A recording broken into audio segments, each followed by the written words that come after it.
Going here. Going live. We're live on Instagram. We're live on YouTube. Click play on that real quick, please. I have no idea. Okay. Checking the connection. Welcome to the Truth Seekers Podcast, Episode 2. I'm Nicholas Carter. I'm Dalton Cantrell. I'm Josh Allen. What's up? Josh is weird. I'm weird. But we're all weird. Accept me, please. It's a weird podcast. We're going to have some fun tonight. We ended our podcast last week covering a little bit of artificial intelligence, leading into universal basic income, the prospects of that. So we decided to carry on this week with the theme of technology and its influence on the individual and our economy. So covered a wide range of topics tonight. I want to start with a question for Josh and Dalton. Oh man, I'll start with Josh because I think he'll have a quicker answer. I just got thrown to the wayside. No big deal. No shots. Shots. We'll let the conversation go where it does, but I'm curious to know what your question is. Okay, so with the theme of technology and technology being sprung from businesses and innovation, typically on the West Coast, Silicon Valley, I was wondering if either of you had a favorite tech mogul, and if so, why is he your favorite? Are some of his platforms or products appealing to you in a certain reason, or maybe his philosophy, his outlook on life, his politics, who knows? I'll start with Josh if he's ready. Yeah. Other than Elon Musk. Oh, well, that's good because that was his number 2. That was it. No. I mean, he can be put in this category because I actually follow a group of people. The closest that I follow is probably Peter Thiel, though. He was actually a part of the PayPal mafia, is what they call them. This group of about six guys that started PayPal. They actually ended up moving on to larger projects afterwards when they basically cashed out in the early 2000s from PayPal. A really good example. I believe 2 of them went on to create the platform that one of the platforms we're using right now, actually, YouTube. They were part of the PayPal mafia. One of them created LinkedIn. He was actually and a lot of people believe this anyway, especially the PayPal mafia. I believe that he was the creator of social networking in the late 1990s, around 1997, I believe. He created a platform called the social networking platform. Okay. This is Reid Hoffman. He's actually the creator of LinkedIn. So the business social network. Mm-hmm. Yeah. It works very well as a job platform for a lot of people looking for jobs outside of after college, or just professionals in general, or just networking in general with people that you could do collaborations with, work with, throw events with. Really, really awesome platform, and they've provided a really awesome service for a lot of people. And Peter Thiel's also in the PayPal mafia. Yes. What is it, PayPal mafia? Yeah. So Elon Musk and Peter Thiel both involved in the PayPal mafia as well.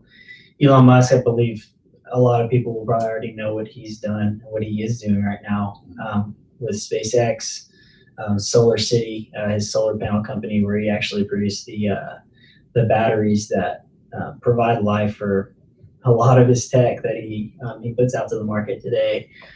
And SpaceX, of course. But one of the guys that he kind of gets overlooked by the public because he's kind of to himself is Peter Thiel. I think a lot of people that follow tech know who Peter Thiel is. He's kind of like the grandfather because of what he's done. Peter Thiel actually created one of the most important pieces of software with PayPal that was actually probably what allowed them to partner up with eBay. It was a protection software that was kind of a hybrid system. what was interesting about this is most protection softwares or most pieces of protection software that people were using around this time, the early ages of the internet, people would just kind of create algorithms to crack down on hackers. The problem with that is our processing power is a lot faster as humans, especially early on in the internet age, and hackers adapt very, very quickly. What Peter Thiel did with PayPal was he created a hybrid system that, it was based off of several very intricate algorithms, but the only way that it worked is if a human was looking over the activity on there. So it would flag certain people, certain scripts of code, essentially that came back to them throughout these financial transactions online, and the human had the final say. Is this something that is abnormal? Is this something that we need to look further into? Do we need to check up on the IP addresses? And that's literally what made it efficient enough for for people to use, for the public to use. Exactly. Like that. It's interesting that he had human beings monitoring the technology to make sure that things went well. To make sure that they went well. I know. That will be the theme of the future. Yeah. So, he basically created the first cyborg. If you think about it, it was an extension of the vetting system that they already had of people, the vetting team that they had, which is really awesome. But the vetting system was a cyborg. It was a cyborg. Exactly. We're left to trust that. I know. My credit card's safe every day. But what he did actually, in 2004, he started another company called Palantir. What's interesting about Palantir is it was all started with the same technology that he had created, what I just now described, that cyborg, that new mechanism that he had created. And it was actually used to protect several large corporations that wanted to get on the internet, that wanted to use e-commerce and be able to make transactions online, not only in the U.S. but to other countries as well. And he actually ended up having the FBI knock on his door for some help, which he accepted. He wanted to help out his country there. And they actually used that same software, obviously the updated versions over the years, but that same software that he created to find the whereabouts of Osama bin Laden. Wow. Yeah. I didn't know that. Yeah. So what's unique about his software? Software is able to pick up on topics of discussion, trigger warnings, words that are flagged, things such as bombs or organization of tactics around New York City, stuff like that. Well, really what it did,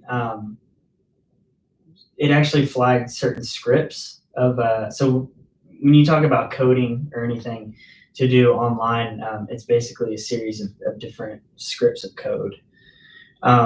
So what it did was it cracked down on any abnormalities. So with any system, it's always based off of a series of algorithms that allow the system to create different transactions between different IP addresses, right? Well, if there's an abnormality where, say, they patch up an IP address several times over, it would flag that. It would pick it up, and that's when they would dig a little bit deeper. And they actually found Osama bin Laden's whereabouts because they went down the rabbit hole and found out exactly where that IP address was coming from. Right. So I read a little bit about this as well, where it was kind of in response with the Patriot Act. Yes. Happened afterwards. After 9/11, right? Which the Patriot Act, we all signed off to allow the government to kind of look into things in the cyber webs to, ensure our safety. And in the wake of 9/11, I think there were 2 dissenting votes in Congress, in the Senate.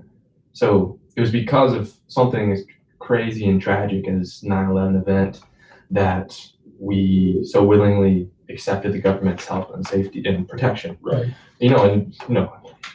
Makes sense. So there was a lot of chaos, a lot of fear going on. Yeah. I'm speaking as if I remember it. I was like 5 or 6 when it happened, Yeah. but from what I've heard, it was a crazy time. And reading it. But essentially, the Patriot Act did good things in terms of protecting us and, increasing the vetting at airports, transportation, things like that. But it also, it opened the door for the infringement upon everyday citizens' privacy. Yeah. So that's where it got kind of fishy. Well, with all things like that, though, at some point you have to sacrifice, or at least that's what it seems like. You have to sacrifice one for the other. So it's like, do you want the safety at the means of maybe sacrificing some of the rights that you have? I think the real issue is we weren't told to the extent of what privacy of ours was going to be out there, or what private matters of ours was going to be out there. Yeah. But I mean, with anything with the government, you always have to maybe give up one thing, a little bit of one thing, for something else that you want. Yeah. What's the cool thing about opportunity cost, right? Yeah, exactly. The cool thing about Peter's his software or algorithm. What is it? Software. Well, it's software. It's both. Okay. He kind of created a mechanism, but what did it do? It essentially it allowed for the search of these things that should be flagged without just peering into conversations of the average citizen, right? Yeah, exactly. So he was trying to find an approach to protect the citizens without infringing upon their privacy. Exactly, and that was actually, and what from his mouth, I'm paraphrasing here, but from the literature that I've read and the videos that I've watched, interviews about it, that was kind of his answer to the Patriot Act. Right. He actually did it for the U.S. citizens, for the people. He wanted a way for our privacy to not be breached, while still working with the government and kind of finding that middle ground. So the Silicon Patriot. Exactly. Yeah. That's cool. Yeah, it's really, really fascinating. I think that's something that I got into about 4 years ago. That it's so easy to go down the rabbit hole when you find figures like this that are innovating in such crazy ways. But it all started really with a book that I read that he wrote, and it was actually Reid Hoffman, the creator of LinkedIn, actually did his notes in there as well. But it was called 0 to 1, and that was the first book that I read on tech, really on entrepreneurship. The first like nonfiction, like self-development, practical book on a certain industry. And what's really interesting about it is that his description of technology and like the growth of technology is in a lot of ways related to how he views politics. He talks, the term 0 to 1 itself talks about creating something new. So yes, he's progressive in his ways, but it's a little different than what we think of when we think of like the progressive left. He's trying to create something new that allows both sides to benefit. It allows everyone to benefit, bringing something brand new to the market, as opposed to what he lays out on like an XY axis. Is you have like 0 to 1, and then you have 1 to N. So 1 to N represents globalization of a product. Right. So 0 to 1 represents what? The creation of a new product. Exactly. So, what we see in terms of globalization is things like Facebook. We've seen how rapidly it's grown and how quickly it's put out into the market. And they use these marketing tactics to basically spread out wide as opposed to going up, creating new things. So I thought it was just a really interesting concept that he put in the early pages of the book. And I had no clue that he was even libertarian or that at all until really this year. I didn't look into politics at all. I've actually reread the book this year, 3 years after, and I noticed a lot of his political views kind of coming out because of this new like political lens that I'm looking at a lot of stuff from. I thought, wow, this is extremely important. It kind of goes to show like you can always get new information from old books. So he's a progressive in the sense of innovation. Yeah. He's like progress at the point of a pen. Exactly. Going interaction. Where Yeah, he's taking yeah, it. he's raising the needle basically. He's pushing the needle. He's kind of he in a lot of ways kind of showing what the American dream's all about, which is kind of bringing the standard of living to a new level with the efficiency that we provide. So I think it's really interesting. Yeah, definitely. I mean, looking at it from that viewpoint, I think we all, in some sense, we're all progressive in our sense of like we want society in itself to flourish. The route in which we get there might always be different. It's like I tell people all the time, there's not a huge difference between Republicans and Democrats being the two like faces of our political structure.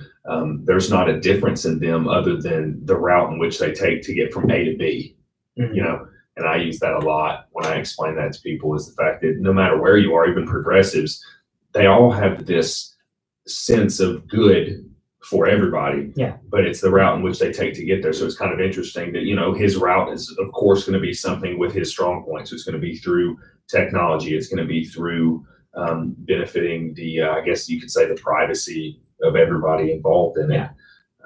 So I find that interesting. Yeah. Definitely have to read that book myself. Yeah. Great read. Great read. Definitely. Yeah, it brings up kind of what we were talking about last week, which is kind of the inconsistencies of like our current politics or our current political temperature, if you will. If you're like looking at the political, I guess, layout right now, how people kind of operate within that system. You know, a lot of both sides. You touched on a point where both sides kind of take different routes, but they even use the same principles. Yeah, all the time. So it's funny. We're trying to crack down on these principles that they're using for very selfish causes. Right. When you dig beneath the surface. And a lot of people are seeing that because of this new internet age. We're able to use this vast amount of information at our fingertips. Right. We're adapting very quickly. Which means we shouldn't have the excuse to not knowing anything like what we used to. Exactly. It comes with a bigger responsibility, like Nick said last week. When things are easy, though, you're less likely to act. That's true. Yeah, I mean, think about how easy it is to vote. I mean, you can register online to vote, and then, you know, driving a few minutes down the road to your precinct or whatever to vote in. I mean, just for instance, the state of Tennessee made this really easy. Rutherford County is an example, the county that we reside in. You used to have to go to a specific precinct based on where you lived. Now you can go to any precinct. They're all open to any voter. So as long as you're a registered Rutherford County voter, you can go to any precinct in Rutherford County and vote. I mean, they made it simple for a reason. Yeah. You know what I mean? They made it to where you can go online to their website. They have the sheets online you can fill out and mail in or email in. And then the fact that it's as easy as 1, 2, 3. You know, you register and then you get your card in the mail and then you show up to vote at any precinct. So if you're at work and the one closest to you is, you know, a school 5 minutes down the road, like, so be it. You know, so everything like that has been made easy for a reason. It's just whether we're going to take the opportunity to do it. Yeah, definitely. It's almost like the amount of resources is directly proportionate to how resourceful we are. It's like the more resources we get, the less resourcefulness we have. Exactly. Right. If you think you can compare the modern university student to the 1800s. Right. It's nowhere near. University student. We have a lot more information readily available, Yeah. but those students had to use a library to get their information. Right. They had to work for They it. had to work to find It's it. like I talked to a professor the other day, and well, I mean, we both go to MTSU, and he brought something up that really kind of shook me because I was like, I had no idea. I didn't think about it that way.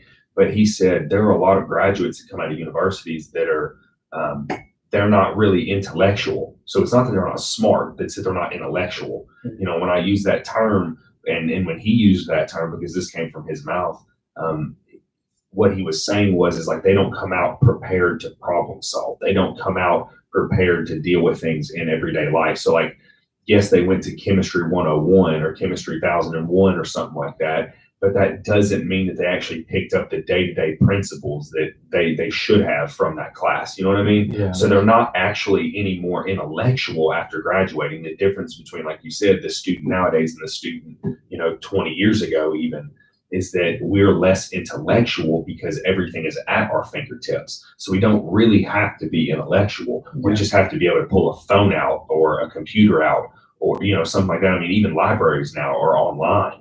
So, I mean, when you look at it like that, it really shocked me because I was like sitting there thinking, I'm not stupid, but it has nothing to do with being smart or dumb.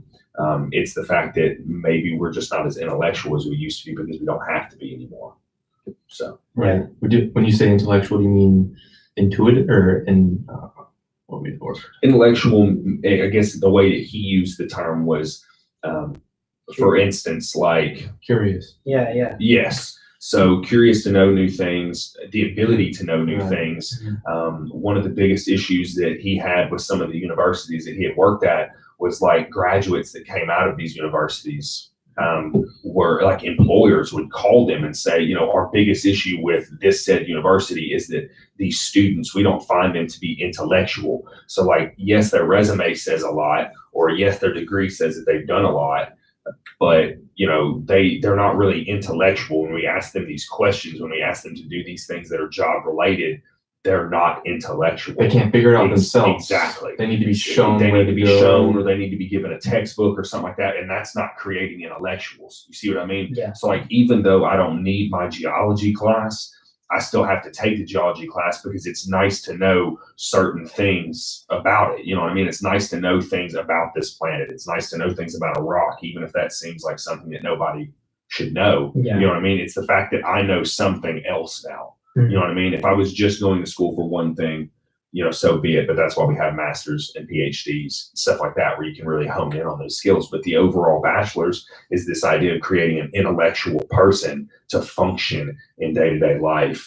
I think, we could possibly blame the general education. Yeah, it sucks. The gen ed at school, it's it just like, that's where you are getting an influx of the humanities. Mm-hmm. You take a few English courses, learn how to write. You take a few history courses, you learn about the past. You're supposed to take a philosophy course, try to figure out how to think. And in those classes, with an abundance of incredible information and tools that are accessible and possible to be developed, they're watered down. There's 50 to 100 students. The professor is just reading off of a teleprompter. You are basically just pushed through just as if it were high school. Yeah. As long as you put in your work, as you pass the test, you'll get a C or a B, maybe even an A in some classes. So it really takes that 18-year-old, 19-year-old to be an intellectual, to choose to go the opposite direction as his peers. The peers are just going to take the easy road. Exactly. So I think it's a system thing. The individual has a responsibility to do it. Yeah. But when we're talking about people who are just children, have no idea what they're really doing. They just were introduced to freedom. Yeah. And now it's just like, they've made this system, this educational system where I can go skate. I can go out drinking the night before, show up to class the next day, sleep through half the class, and still make a fucking B. Yeah. Yeah. There's hardly any question. there's no repercussions. Exactly. Yeah. I mean, on a psychological level, all they're doing is conditioning. They're conditioning us to be, well, I guess you guys, because I'm not in school right now, but they're conditioning students to kind of skate by. You do the bare minimum. I don't know if it's an unintended consequence or if you're a conspiracy theorist and you think that they're doing that on purpose. We wear our to create. We wear our tinfoil hat. Hey, I know what that means now. Good. You guys taught me so much.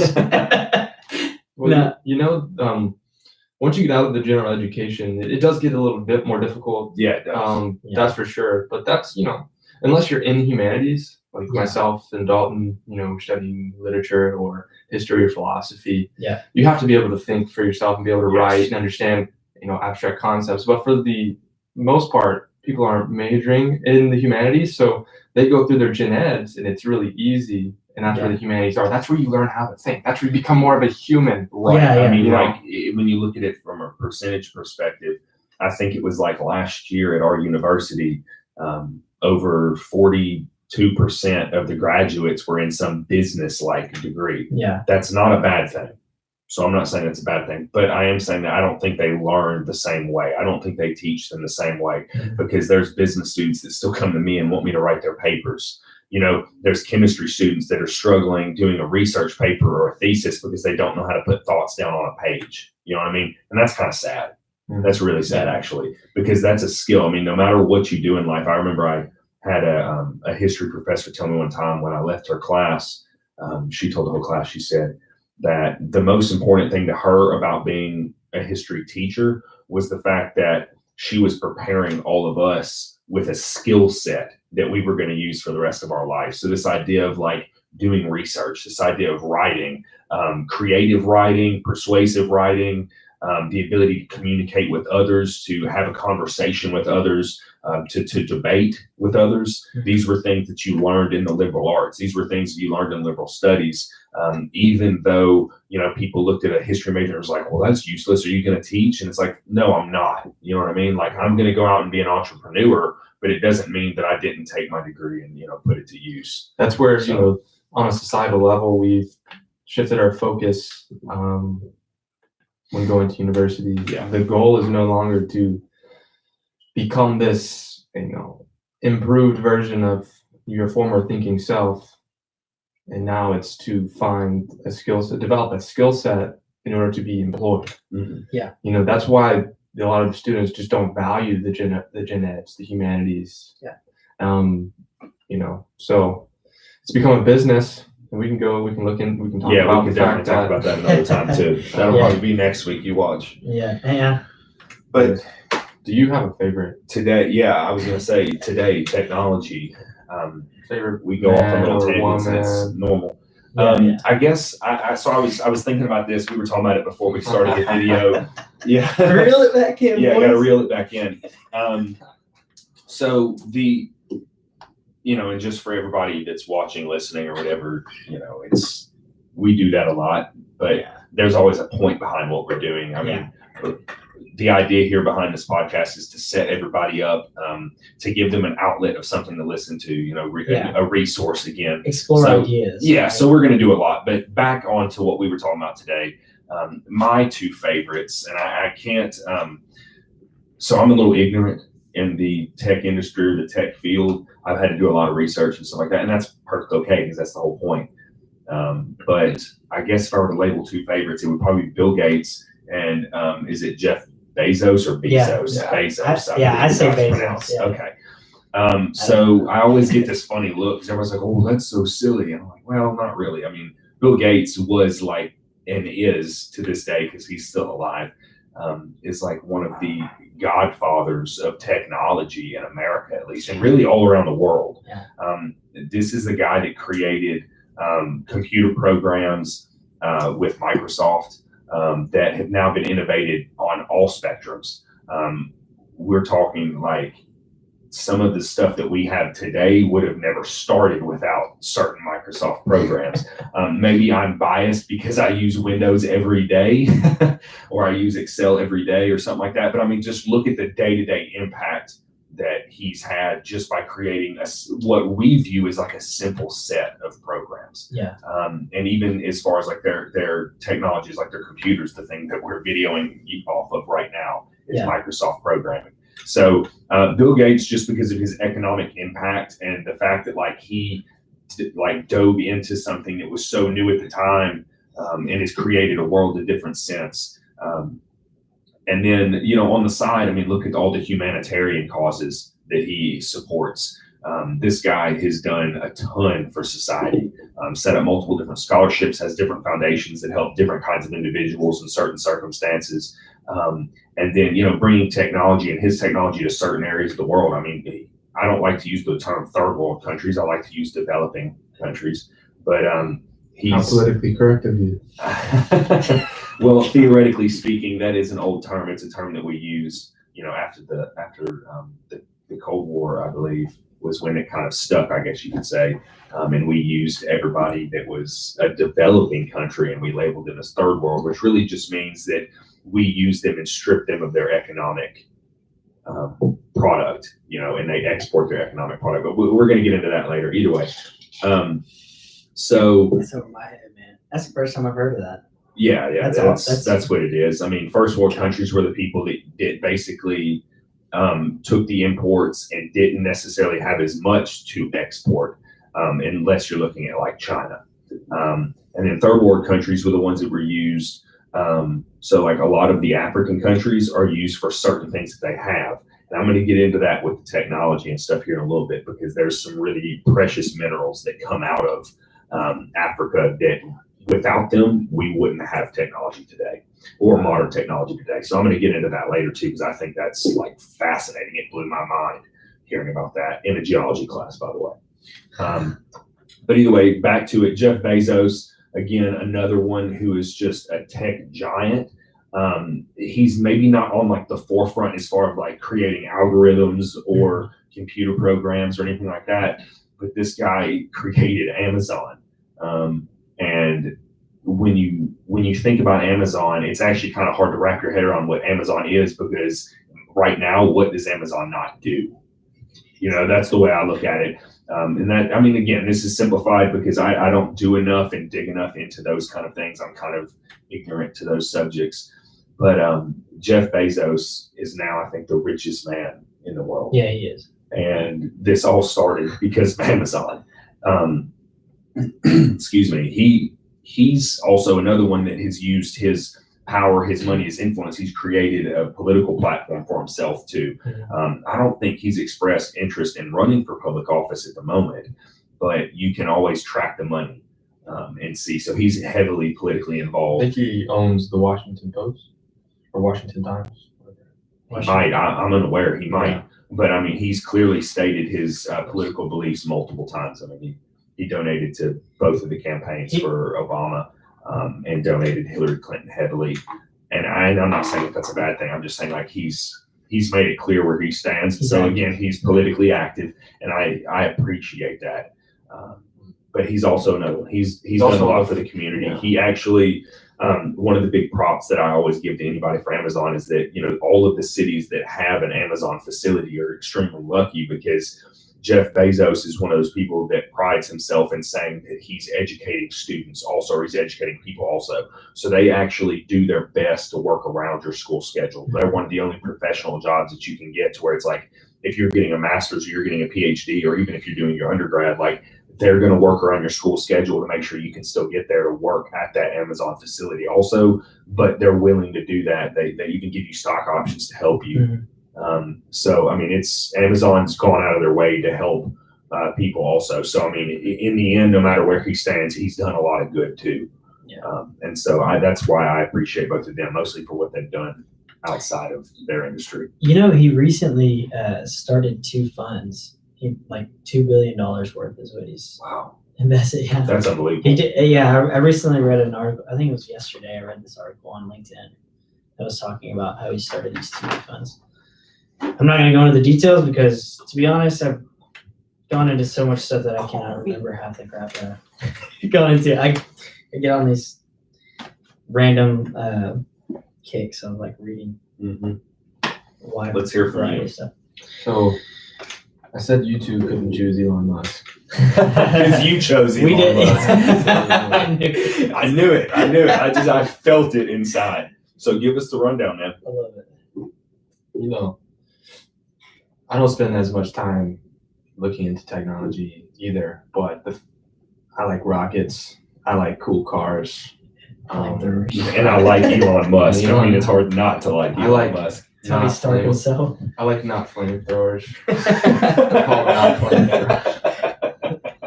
Elon's the shit. He's digging tunnels under LA to, help with their traffic, the horrendous traffic. I've driven there or in the city, and it's just ridiculous. They got like 10 or 12 lanes, and it's still miserable to move anywhere. Jeez. But you're still going fast. It's so chaotic that a good old boy from Tennessee stresses out. Yeah, exactly. Oh God, what is this? 1 a.m. in the morning, and the highway's loaded up. So I commend him for that. I just think Elon Musk he's awesome. He's a visionary. He's doing a lot of what he's doing for fun. He's working on a plane that most people just don't comprehend. I definitely don't comprehend how he does what he does. I read a quote from him saying that, talking about, he's promoting the idea of working like 100 hours a week because you're in competition with companies and individuals who are working 40. Right. So if you want to ensure your success, just work Work 100 100 hours a week. You'll get it. You'll Twice always as much win. done in the same amount of time, in the same work week. So yeah, you'll double their productivity Yeah, definitely. within a month. So, I just think he's awesome. He's also afraid of artificial intelligence. So we know he's Which a is human. a topic we're going to talk about tonight. We know he's a human now. Yeah, Because he's that's a afraid of good. it. That's a good thing. For those who are not even a little bit afraid of it, we gotta worry about if they already are artificial intelligence. Right. Anyways, but yeah, I just want to ask you guys that question. We get this rolling, have a little fun. Definitely, kind of spark the topic. So I actually, if y'all don't mind, I was going to start this off with some like statistics that I read from this article, kind of to branch us off into the things that we were going to talk about. So I think maybe it'd be important to talk about the economic benefit first, and then kind of roll our way into AI, and then we'll end it with universal basic income. Is that cool? You want to talk about net neutrality at all? Yeah, we can talk about net neutrality too. Okay. Yeah, I'm down for that. I just figured I'd throw out some of the statistics that I was talking about that I looked up earlier because I think it's important. We don't even have to talk too much about net neutrality. It's pretty boring, monotonous. It is, and I think it could deserve, or it does deserve, probably its own slot at some point. Yeah. Or as it grows. I mean, we still don't know enough about it in general. Yeah.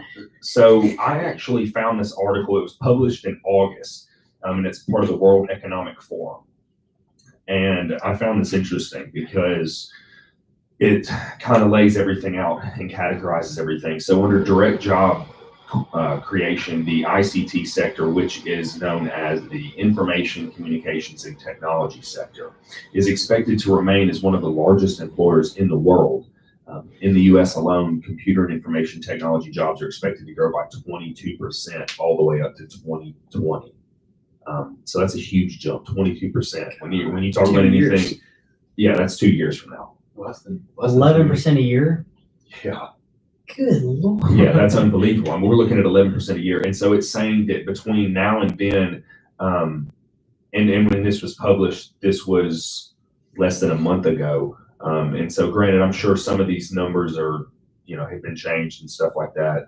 And they might have changed since then. But at that percentage, they're looking at creating up to 758,000 new jobs just in this country alone. And when talking about the importance of technology, this next statistic is probably the most important. So in the US, for each job created in the high-tech industry, so for every one job created in the high-tech industry, 5 additional jobs are created across the board on average. So with the growth of tech, we're looking at saying that the rest of these industries are growing also. And I thought that was important because when you really look at it, the first piece of technology we had was the wheel. We can argue that, but I at least would like to say it was probably the wheel. Okay, It made things efficient. Therefore, it could be labeled as technology because we used it to make things more efficient. And so you're thinking that this technology, or the way you have to think about it, is that the technology that's created is now used to advance other industries. I mean, there's nothing that we put our hands on or nothing that we use daily in this world that has not been advanced by technology or isn't currently using technology right now. So the fact that technology in itself is something that we don't talk about enough, but is consistently growing according to these statistics, and is not only creating its own job market, but it's expanding job markets for other industries, is imperative to the growth of this country and to the success of this country. It's a catalyst. Exactly. And this, in the article, does it tell you like what kind of jobs? it doesn't label specifically what jobs, but in again, other industries. yeah, it doesn't. It just says in other sectors. So I believe that, we could go out of our way to find out what those other sectors are. Overlapping. But then again, I mean, look at it like this. If we're talking about technology improving, you could say that basically it affects all of us. Let's find an industry. I mean, education. Okay, so how is technology benefiting education daily? Well, I don't know. All of my homework's online. You know what I mean? So even though I sit in a class all day, all of my homework's online, which means I can turn it in. Guess what? the paper now doesn't have to be hand checked by the professor because there's a program that's been created called Turn It In that's going to check it for plagiarism and then grade it for me based on a format that the professor plugs in. Hmm. Do you see what I'm saying? I mean, I so think that's a good thing. Yeah. do I think that's a good thing? I mean, I don't know. I mean, if the professor puts in that format and it makes their life easier because they're teaching 5 classes, then sure, I It could assume it's a increase good the thing. amount of students too. Right, but at the same time, each essay is unique, and each student has its own voice, and what he or she's putting forth, it's coming from I don't know, it's an original take on whatever they're studying. So if it kind of takes out the human relationship, Well, yeah, it does, but I mean, because the teacher could know the angle that you're coming from, right. that it would be very difficult to program, the software to know each student individually. Well, no, I'm just talking about AI. simple grading in general. I'm talking about simple grading in general. That's all I'm Okay. discussing at the moment. I mean, and then again, with everything with technology, there's goods and there's bads, there's ups and there's downs. Because I mean, sometimes with the advancement of technology, like you're saying, you do take out this human perspective of everything. So at this point, like I'm just addressing the good. You know what I mean? I'm not saying that any of these things that have happened are absolutely good. You know what I mean? But they're at least an advancement. And something else that I thought was important, before I let everybody else jump in on this,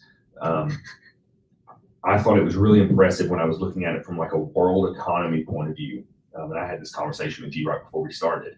The technology economy or the tech industry's economy alone across, for the entire world is the 3rd strongest economy in the world behind the US and China.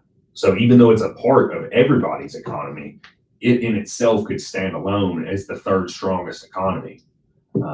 So again, I think that's something that's noteworthy. That's something that, we should pay attention to and something we should discuss. I mean, very rarely do I hear people that don't invest in technology either, and I've never thought about it from that way, but it's an industry that we already know that as we grow and as we further advance in the future, like that's where we're headed. We're headed towards a higher tech society.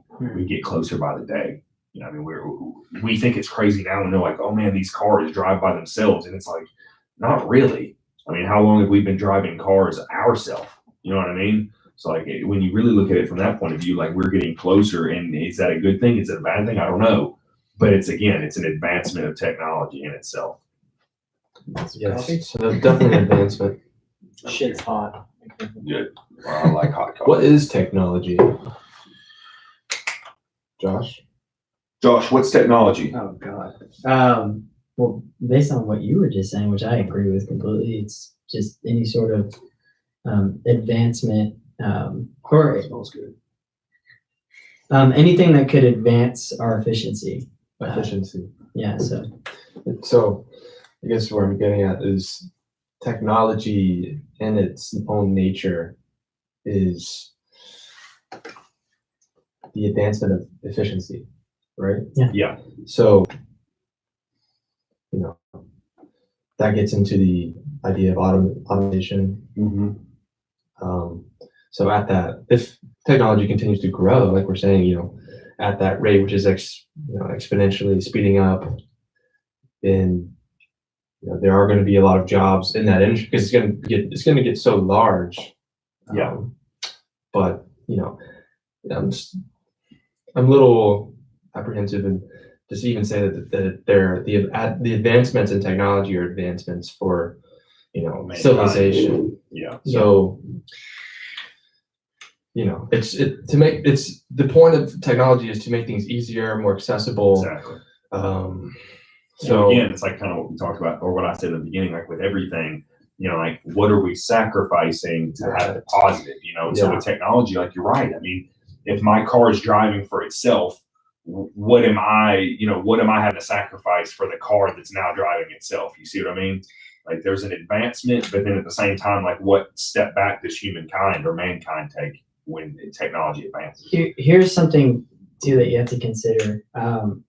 Now, when we talk about like the rate of technology, we go off of something called Moore's law, where it's exponentially expanding. So every single year, it's exponentially growing. So like every 12 years, it's exponentially larger than it was the 12 years prior. Not just times 2. It's like times 2 times 2 times 2 times 2 for 12 years. But also what you have to put into account. I mean, you're talking about losing the human element of industry, just interaction in general. Right. And what that takes is a lot of recalibration.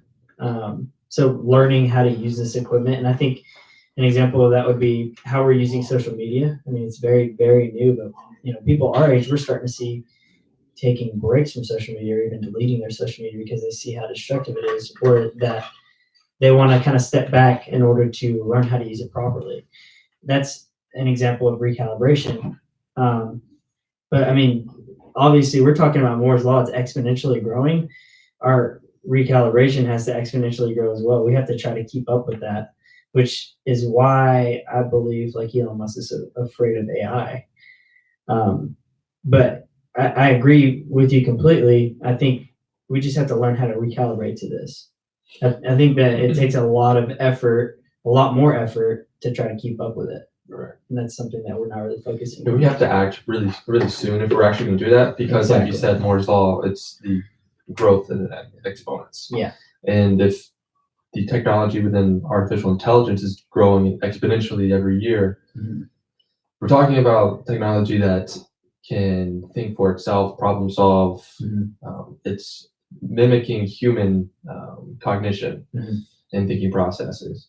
So if that technology, this mock human, is exponentially developing, it's not going to take very long before it's smarter than humans. Right. Yeah. And then what are we supposed And then to it's do? still growing. Yeah, I think- and while This we're thing- trying to calibrate, Yeah, and exactly. this thing is thinking is, it's working at the processing power of 10,000 humans or 10 million. Right, and that's the thing that we get back to, or to get back on the whole point of like, are we intellectual?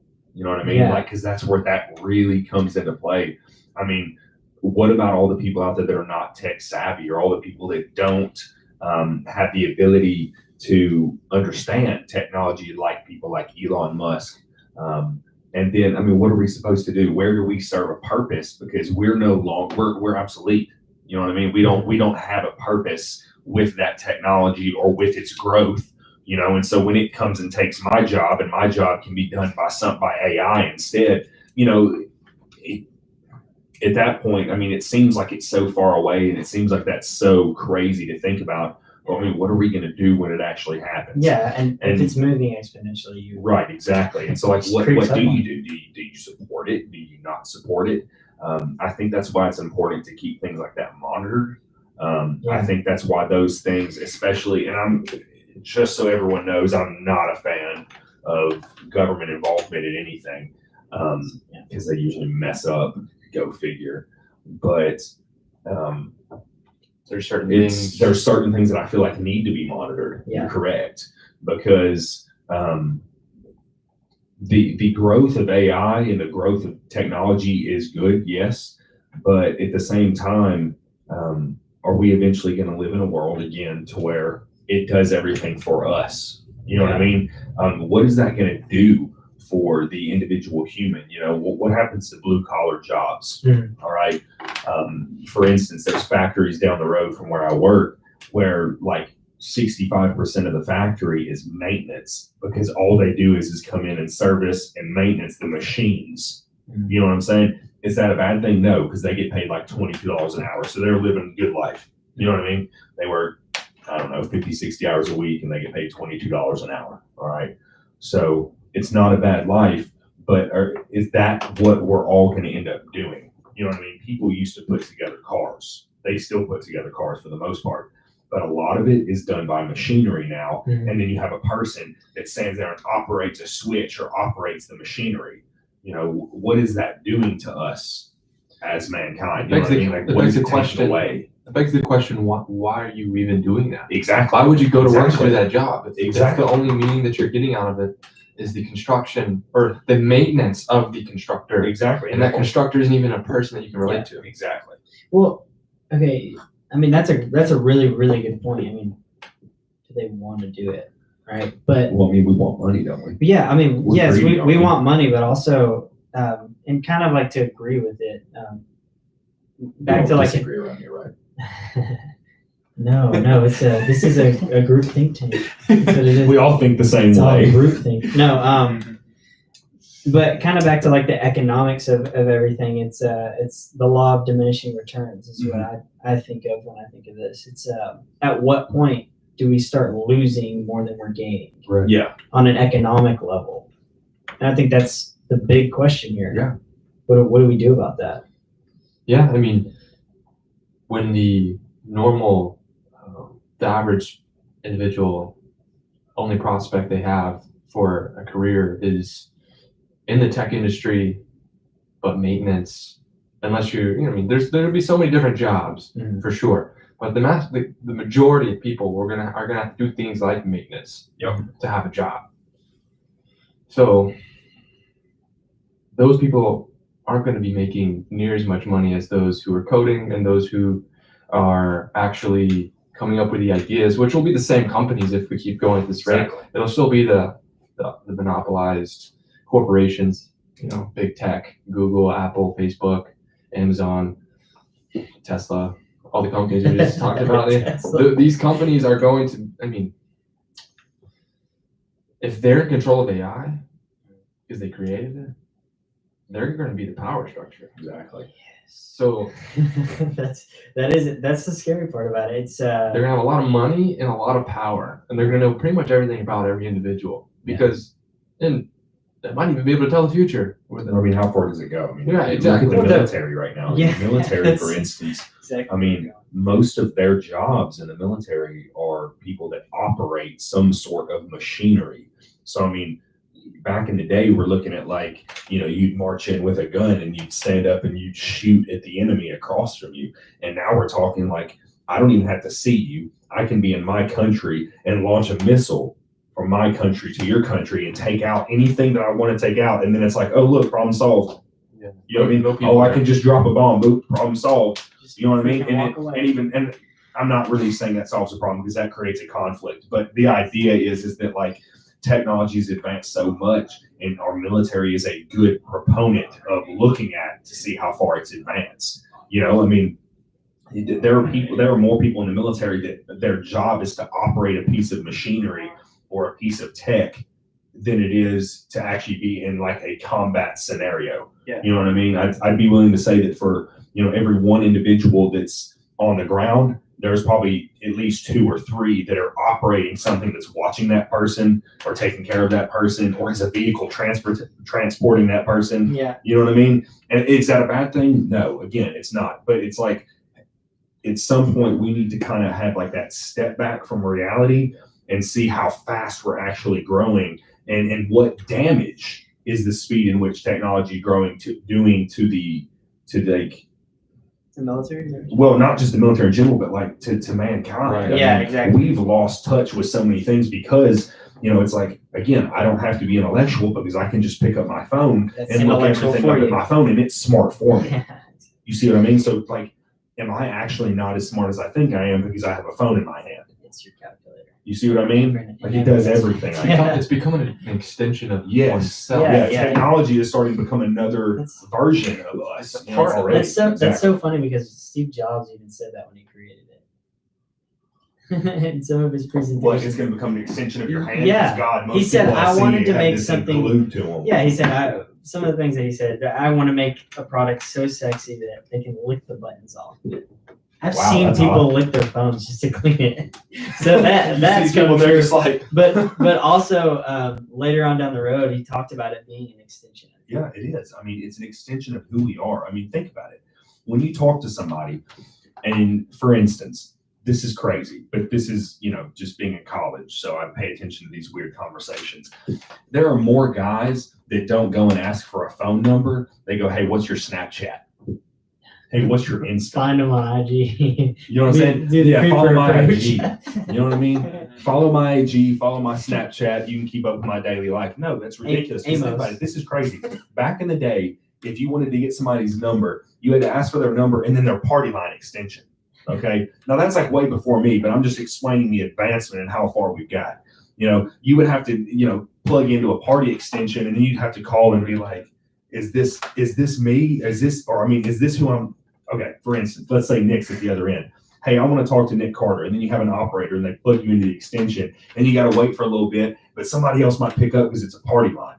You see what I mean? And they're like, is this Nick? No, it's not. You know, and then Nick finally picks up. Ex-girlfriend. Exactly. You're like, what? Oh, sorry, I got the wrong party line. Oh, I'll just call back later. And now it's like I can just call Nick right away and not have to deal with anybody else. And I think it's certain things that we take for granted.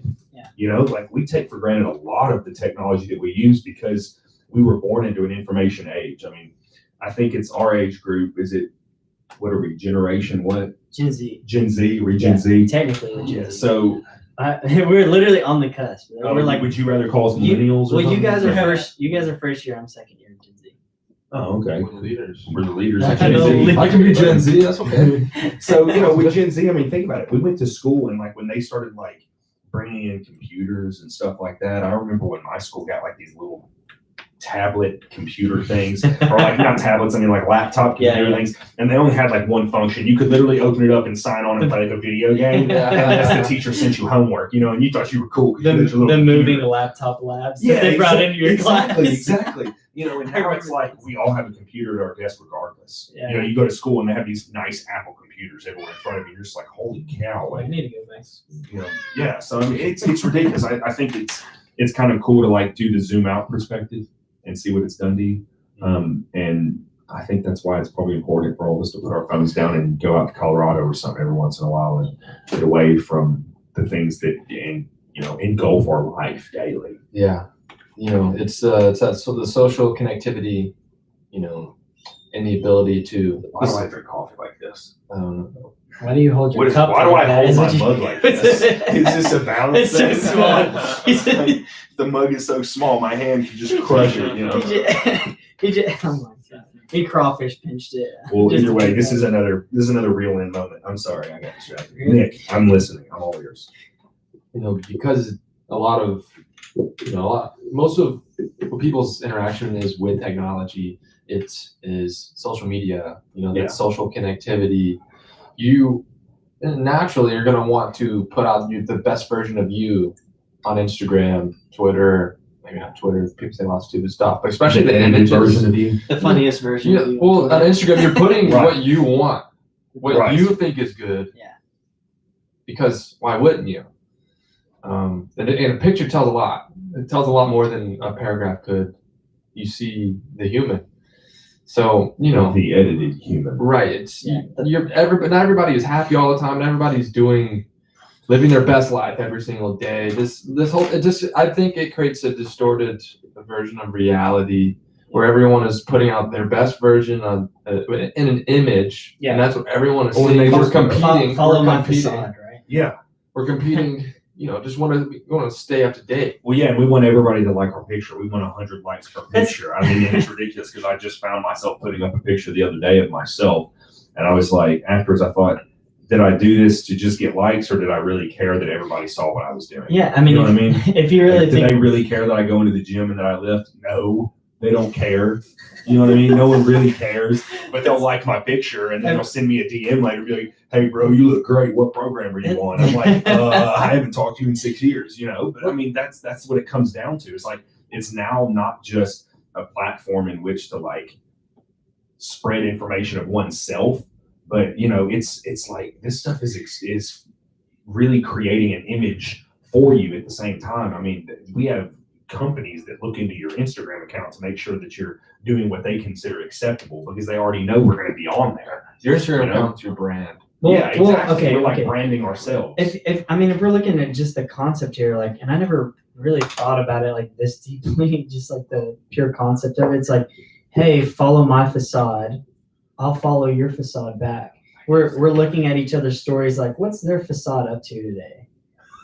that's literally that's so damn true. And what's crazy about it too is we're talking about redirecting our focus. We're not actually interested in what the other person is about. You brought that up unintentionally just a second ago.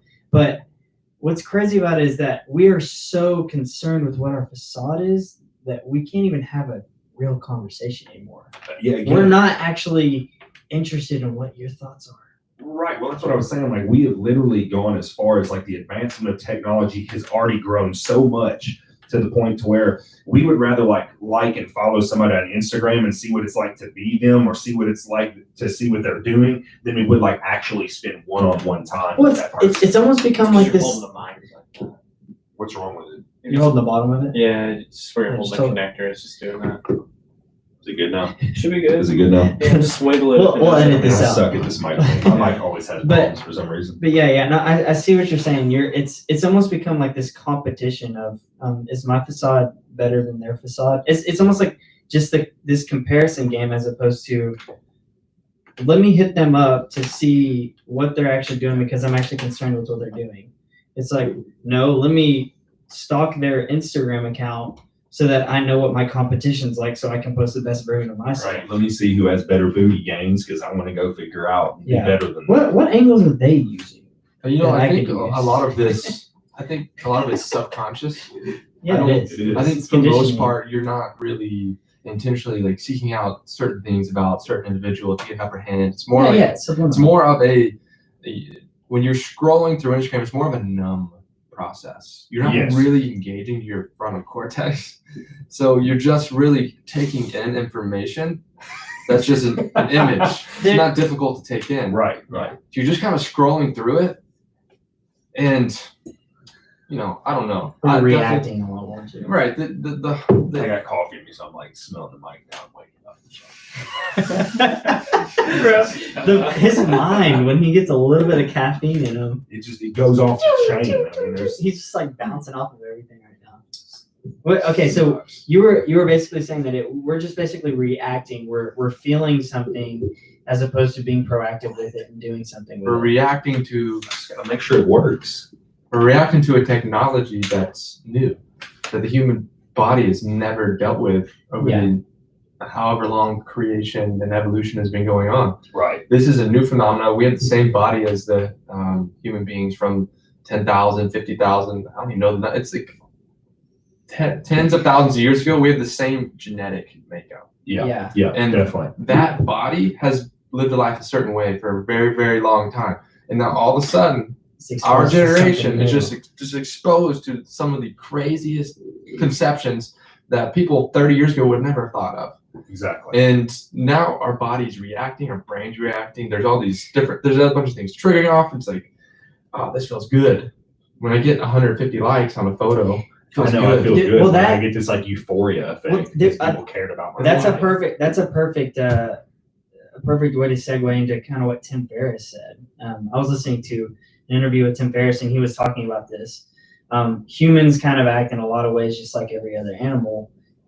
We all have like this reward system that we're operating off of, and in society today, we've seen the person with the most likes, with the most followers, gets rewarded with what? Fame, More fame and fame fortune. and money. Exactly. That's our reward system. Of course, that's how we're operating. Yeah. Of course, that's what we're allowing ourselves to focus on the most. It's because, like, wow, I can get everything that my little heart desires if I just do this. Yep. And it's a reaction. It's literally just, this is what's going on.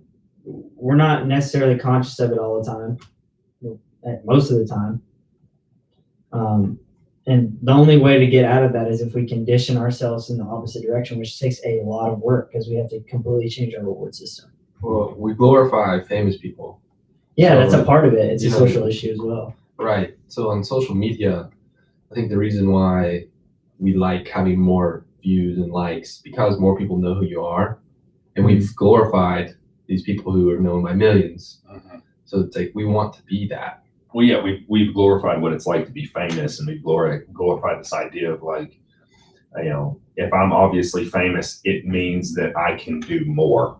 And your You know what I life's mean? better. Your you life, money. yeah, exactly. Like your life serves a greater purpose because you know more people and because you're famous. So you obviously are doing more for society. You know what I mean? That's the world we live in. I've got a question Do it. for you guys. Hit me.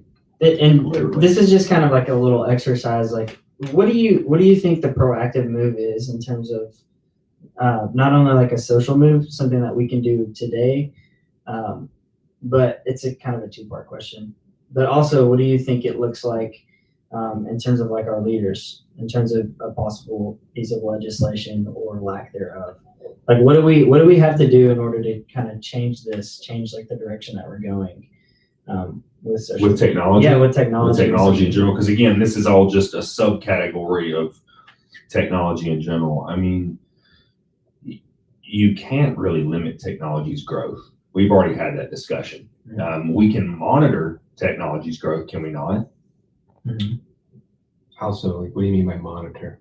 I mean, I don't mean monitors in the sense like, oh, stop it if it gets scary. Like, it's not like that. The rate, I'm saying we can observe, we can monitor the rate, we can see what actually happens when technology grows to a certain degree. What have you done?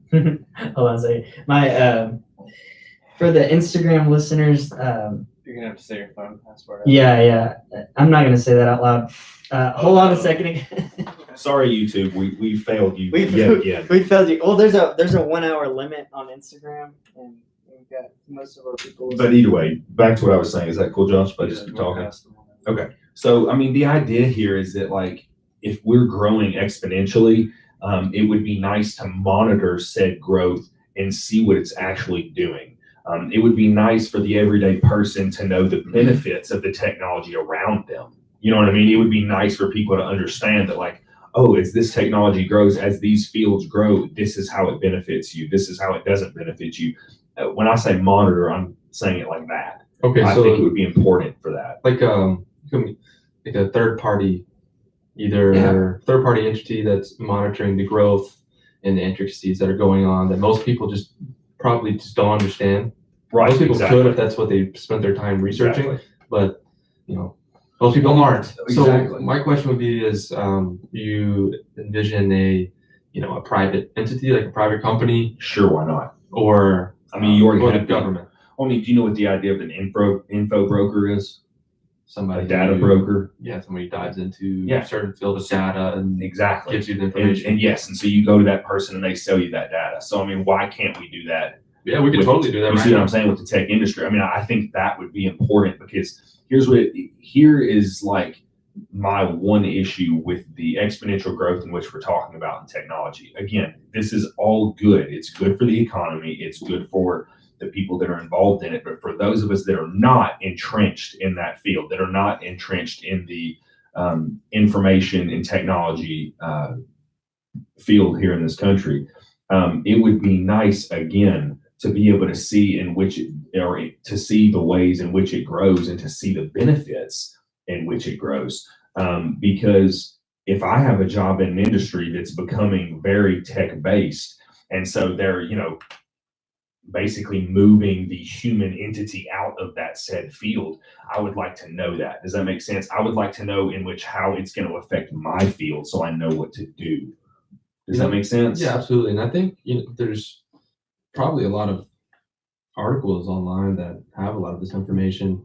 A lot of journalists are into this. There's scientific, there's science writers, there's technology writers, or that's just their field of expertise in terms of the journalist perspective. Right. Trying to understand it and get that information out to the public. But there's just so much on the internet, and people's time is taken up by so many different things other than research. And there's just so many more entertaining options. Right. Than reading about technology. So, I honestly probably feel like what your solution is probably somewhere out there. It might not be congealed into one entity. Maybe it needs to become more mainstream, but the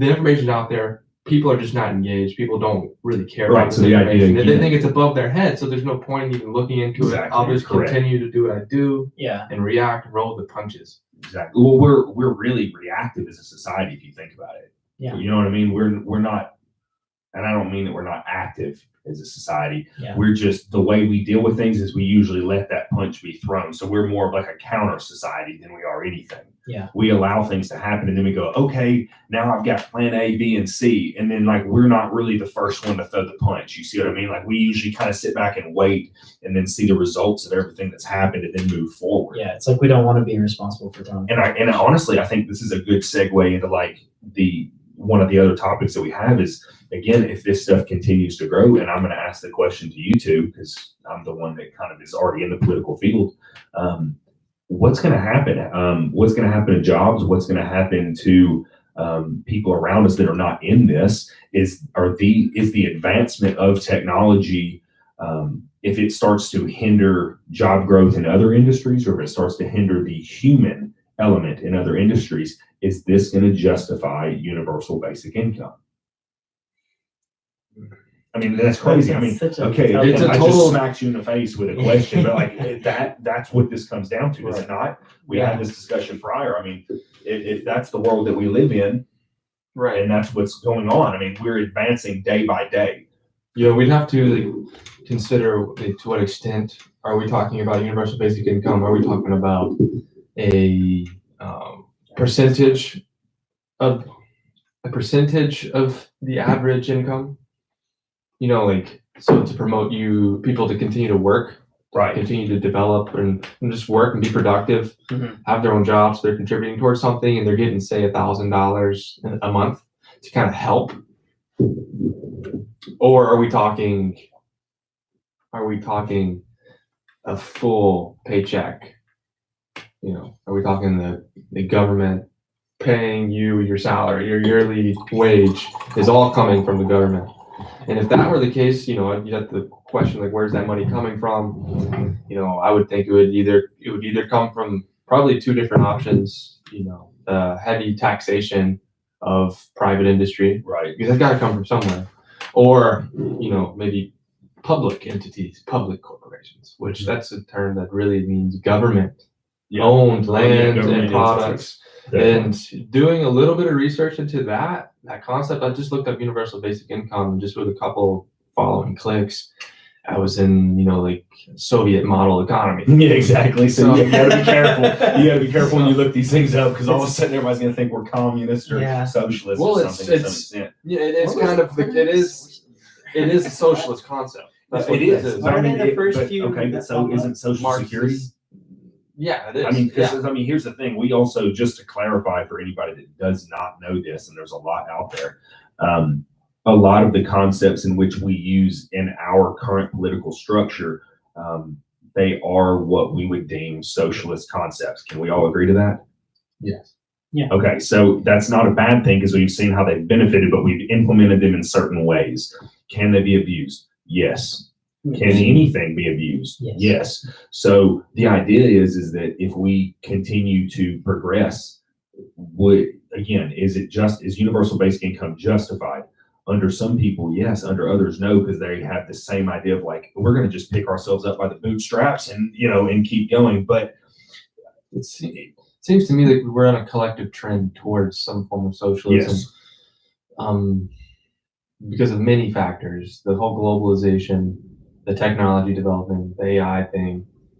You know, we're just all becoming more on the same plane Mhm. around the entire world, and, you know, I'm not so sure if it's a good thing, because it seems like it might be inevitable, but our only examples of it in practice have gone horribly wrong, and those are just in individual countries. So on a global scale of socialism, because we're all going to have to deal with AI. Yeah. If a high form of AI is developed in Japan, we're going to have to deal with it, because that AI it works on the internet. Mhm. It gets the same information no matter where it is. So it's going to be, there are going to be global policies. You know, the EU, the UN, those are entities that I don't think are going anywhere. There is a rise in opposition in Europe, and, you know, the rise of nationalism. Mhm. So I do think a lot of this is going to hinge on the battle between nationalists and globalists, and the nationalists are going to be the free market, you know, individual-centered people, and the globalists are going to be more of like, well, we got to roll with technology, so we just got to come together, and, you know, yeah, everything's developing really quickly, and jobs are going to other places, they're going away. You know, we might just have to collectivize things. Mhm. You know, and that might be the case, but I have a strong fear of that, because I question the ethics of the people who are going to be running our country at that time. And well, yeah, of course, because a lot of the people that have the views in which you would consider globalist, or globalism in general, you look at it and you say, well, dang, I don't really agree with, even 50% of the things they say. Is that a bad thing? No, I don't think so. But if we're progressing that far in general, at some point there's a give and take, so even the nationalists would have to, or that nationalist perspective, I mean, what would they do? The logical standpoint would be like, we're progressing so fast with things like technology, with things like AI, they wouldn't be able to sit back and make a logical decision, and the outcome of that being, no, we're not going to be a part of this. You see what I'm saying? What would you do? You would seclude yourself from everybody Shut it else. down. Yeah. Well, I've got a couple of questions. Okay. Yeah, go ahead. I'm not saying you're wrong, Nick, by the way. I'm actually agreeing with you. Well, I'm just curious because I don't really know about like world politics, and to be completely honest, I don't like. I'm just curious to know if nationalism and like globalist views in terms of like Europe, is it really directly related to a free market and a socialist view? Well, let's see. If you look at the people who support globalism, they typically support socialist principles. George Soros. In the United So- States. And in Europe, Okay, I don't know. That's why I was asking. I was just curious. Angela Merkel. Okay. Every country Do you in know the who I don't know. she's I don't know the that. she's the prime minister of Germany. Almost every country's chancellor. Almost every country in Europe is pretty damn close to socialism. So Wow. and they're also glorifying globalism. Okay. They have an influx of migrants, So it's grouped. and there's thing. it's the same thing. It's the same groupthink idea. But is nationalism directly proportional or It's directly related to like free market? It's definitely related to the individual, and the individual needs a free market in order It to is. strive to the lifestyle that he wants. It's up to the individual. Right. So if we're thinking about things as a collective standpoint, Yeah. which there are beautiful elements to it. Mhm. There are beautiful elements of like, can we all come together? Yeah. If we could all come together, We could create this utopia. exactly, Yeah. and that has been tried. Utopias have been And it tried to hasn't develop. worked. It's never It's worked, and not only has it not worked, It's It's in the failed. name, It's- though. yeah, it's usually made them decline. and millions and millions of people die. It's not Yeah. just Genocide. life is a little worse. It's Well, I mean, not just that. I die. mean, if anything, it's like all the progress you had, you then took. It's like you took 2 steps forward and then 12 back. fucking 100. Well, it's yeah, kind of, I mean, it's that's kind how of bad like it got in some certain. it's like what entrepreneurs do if they search for the big fish. It's almost like Captain Ahab Yeah, in Moby Dick. So he's going for that one big whale, right. and then You he spend so kills much himself. time Just going for it to get it, and then what? The Exactly. ultimate sacrifice is made. exactly. And I think you're onto something because Yeah, let's stay Yeah, I focused agree. on this. Wow, okay. Maybe we can yeah, figure something out here. Yeah, definitely. I mean, I think you're right, Nick.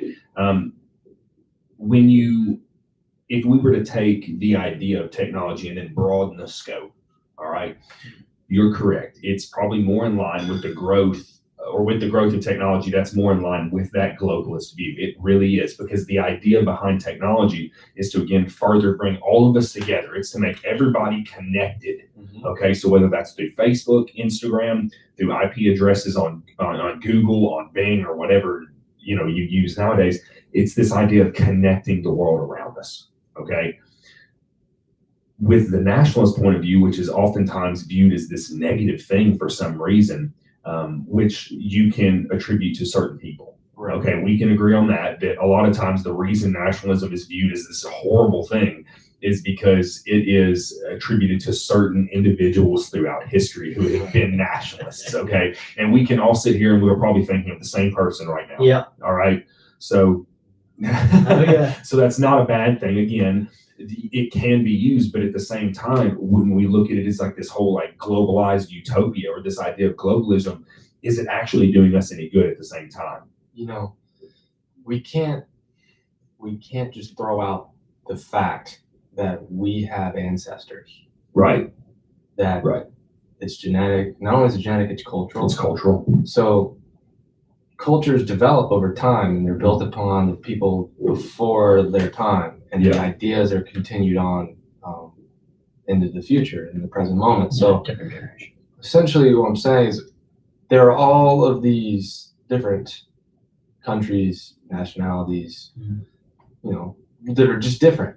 Whether it's because of their border or their race or whatever the religion, all these different things that promote kind of like groups, but fairly small groups that that need a border and protect their group from other groups. Those philosophies have been developed for a long time and acted out. Philosophies that you don't even really understand. American citizen usually values liberty, freedom, but most people haven't put much time into thinking about what that is and why that matters to us. Why does it matter? How did we even obtain it? Why is it so important to have? We just act it out. We just do it because we're just a byproduct of what everybody did before us. So if that's the case for us in this boxed-in community, and it's even with a bunch of different people from around there's a bunch of immigrants. What does globalism do? And you've seen how volatile our nation is. Yeah. So how about all these nations from around the world who have their own philosophies that have been built over thousands of years, acted out, and it's implicit? Now we throw this globalism stage, and we're all coming together, and it sounds beautiful and awesome because all these different groups have beautiful components to them. Yeah. But they also disagree. Yeah. Fundamentally. And we don't have an agreed upon code of ethics. Yeah. Right. Not everybody doesn't agree with the freedom of speech. Well, exactly. And I mean, we don't even all follow the same laws of the land. Exactly. You know what I mean? For instance, a big issue with what people have right now is that, if you're tried in a court of law for something that you do, let's say, for instance, that offense under, let's say, Sharia law, are they tried under the same things, or are they tried under Sharia law tribunals? You know what I mean? Do they now all of a sudden have to be tried under something different because of their religious beliefs? I mean, how are we going to incorporate all of that into a playbook? Because I mean, here's the way I look at it. Globalism, and you made me actually just think about this, Nick. If we were really under this umbrella of globalism and we all kind of operated in this utopia together, it'd be a one world government. It would be a one world government. So theoretically, wouldn't we just end up reverting back to nationalism in general? Because we would all have to be under the same one entity. We would all have to operate under the same one thing. So at some point, we would all have to accept that, right? So, I mean, in reality, in my mind, that's not a better idea. Because then we would revert back to the exact same thing that they were saying was the enemy in the first place, which was this idea that we're all just the same thing, or that we're all holding tight to this one belief. Tribalism is natural. Exactly. Okay. It's a natural byproduct of evolution. Yeah, I mean, that for me, when I think of globalism and the differences that you brought up, I mean, everyone does have these differences. I try to relate it to a simpler concept. Imagine a house full of, say, 10 kids. They were all siblings, right? And this is a small number. They're all completely different. And they fought, for the early stages of their childhood because they were forced to be close together. They were forced to be close together because they're in the same family.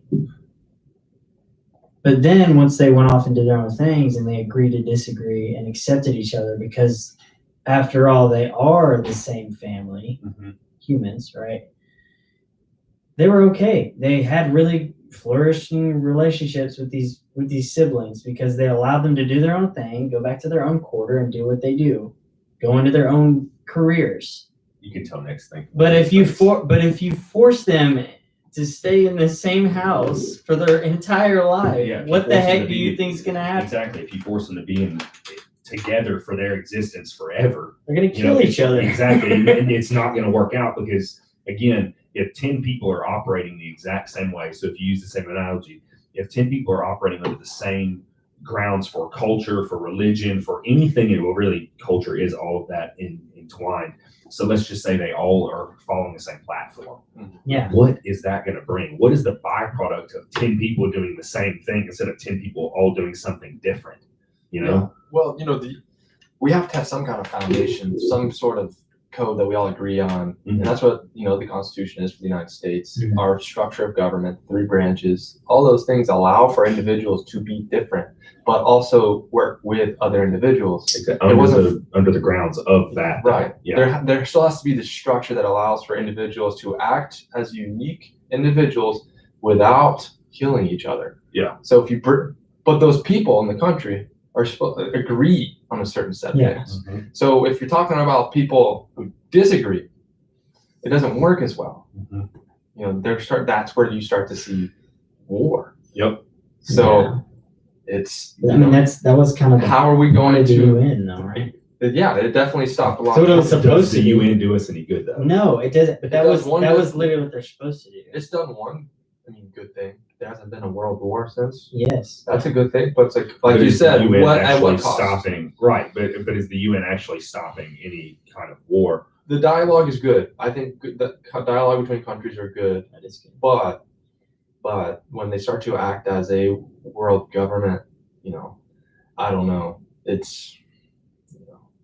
It just breeds more globalism, and, Yes. and we haven't set on the fact that globalism is bad, or living in a globalist world would be bad compared to nationalist world. But we've definitely highlighted how complex that reality is and how difficult that is, and it's not just this easy breezy. If we just say yes, utopia. Yeah. It's not going to be that easy. Mhm. This is a totally new concept. Right. All of this is so new that we could easily just screw up the whole game. Yeah, we could. We Yeah, could all die. We're not. we're not at that extreme. No, I know. But Essentially, I'm we're saying not- eventually. We're not meant.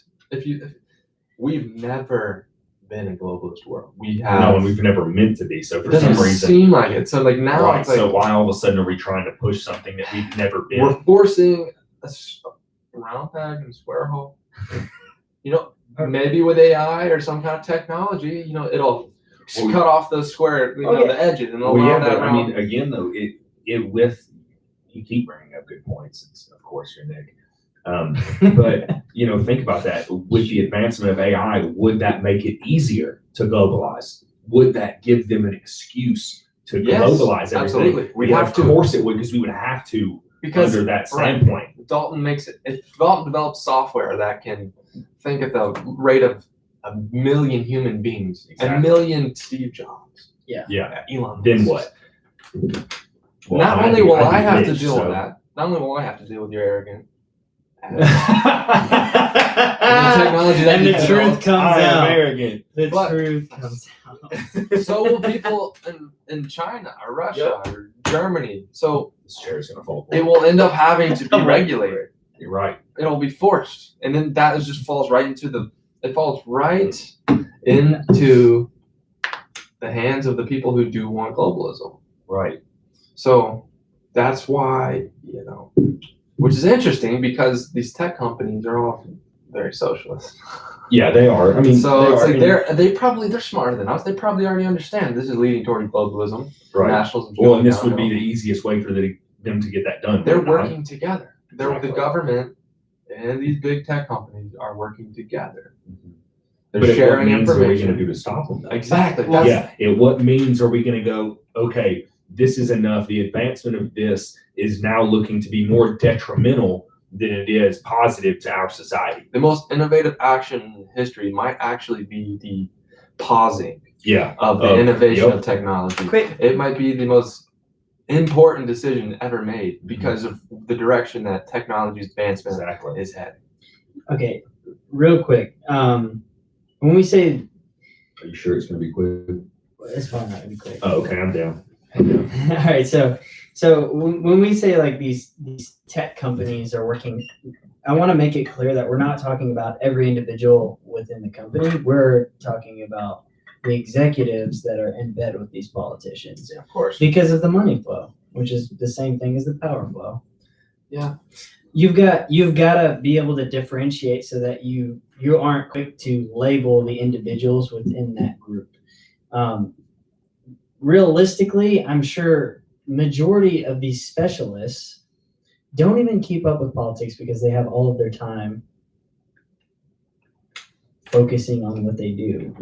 Because they get paid $1 million to have that job, or they get paid hundreds of thousands of dollars to be developers, or whatever it is that they specialize in. The best industry to go in would be the insurance business. Have you thought about that? It just crossed my mind.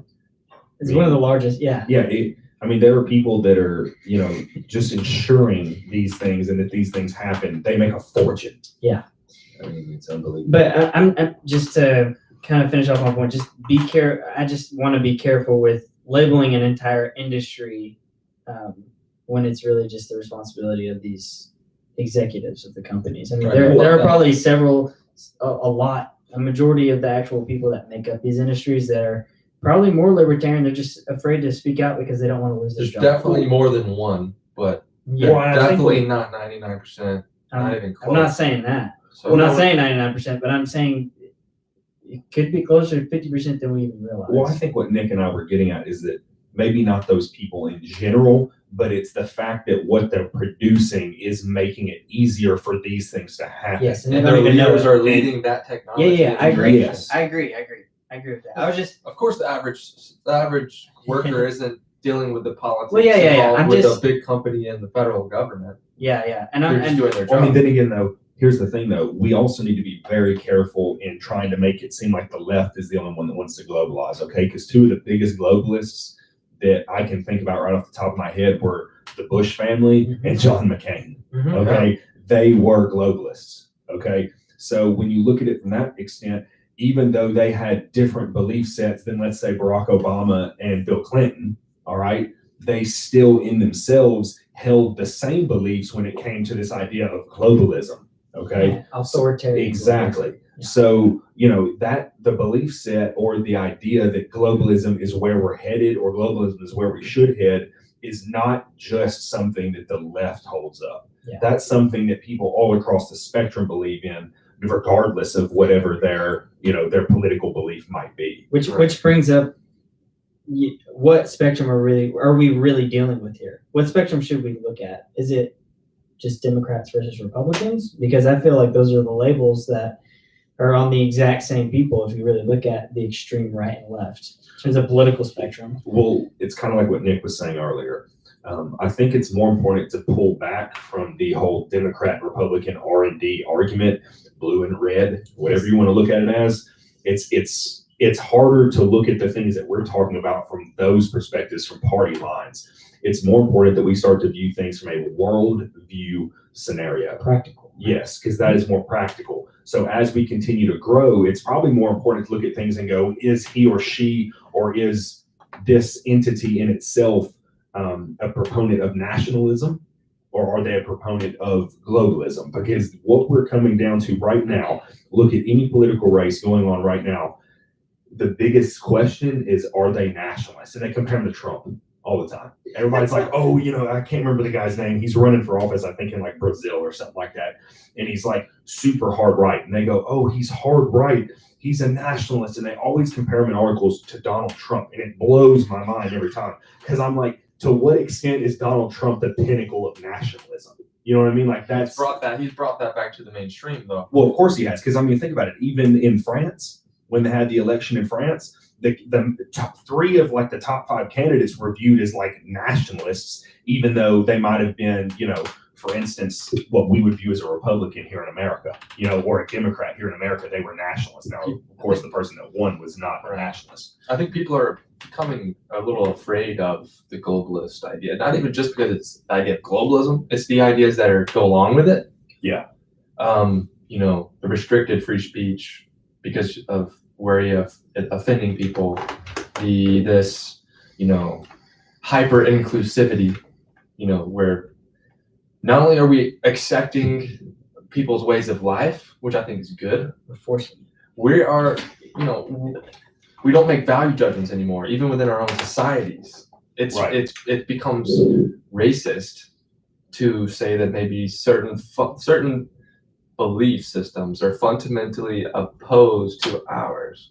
And when you have an influx of certain group of people who believes in something that is fundamentally against what you believe in, the foundation of your society, you're importing those ideas as well. So people are living with that fact. What's up, Chase? What's up? The people in Europe are living with that reality. Yes. Well, could you argue that they're experiencing that reality before us? Yes. Okay. Because they're the West as well. Yes, of course they are. We're all like. Now here's another argument, though, and this is a really good question for both of you. Would you say that the Western world is going to experience this dilemma before everyone else? Or, okay, let's be politically correct. Are the first world countries going to experience this before all the third world countries? Well, it's not just the first and third, because China is the first world country. They're definitely not the West. Definitely not the West. It's, they found a way to somehow create this huge economy with a communist country. Well, you know why, though, Looking right? after, I never actually got into the whole idea of minerals. So there's these things that are called rare earth minerals. Okay, you know that it's like 95% of rare earth minerals are found in China. say 95%. 95%. Okay. Holy So sh- almost everything that you have in your phone or in your computer or anything that we have operating in this room that's called technology, about, let's make the argument that over 50% of the stuff that's inside of that computer that is considered a rare earth mineral or something that functions because of a rare earth mineral, it's found in China. And the rest are in Africa, and they're Yeah, and the rest is in Africa, predominantly the Congo, actually.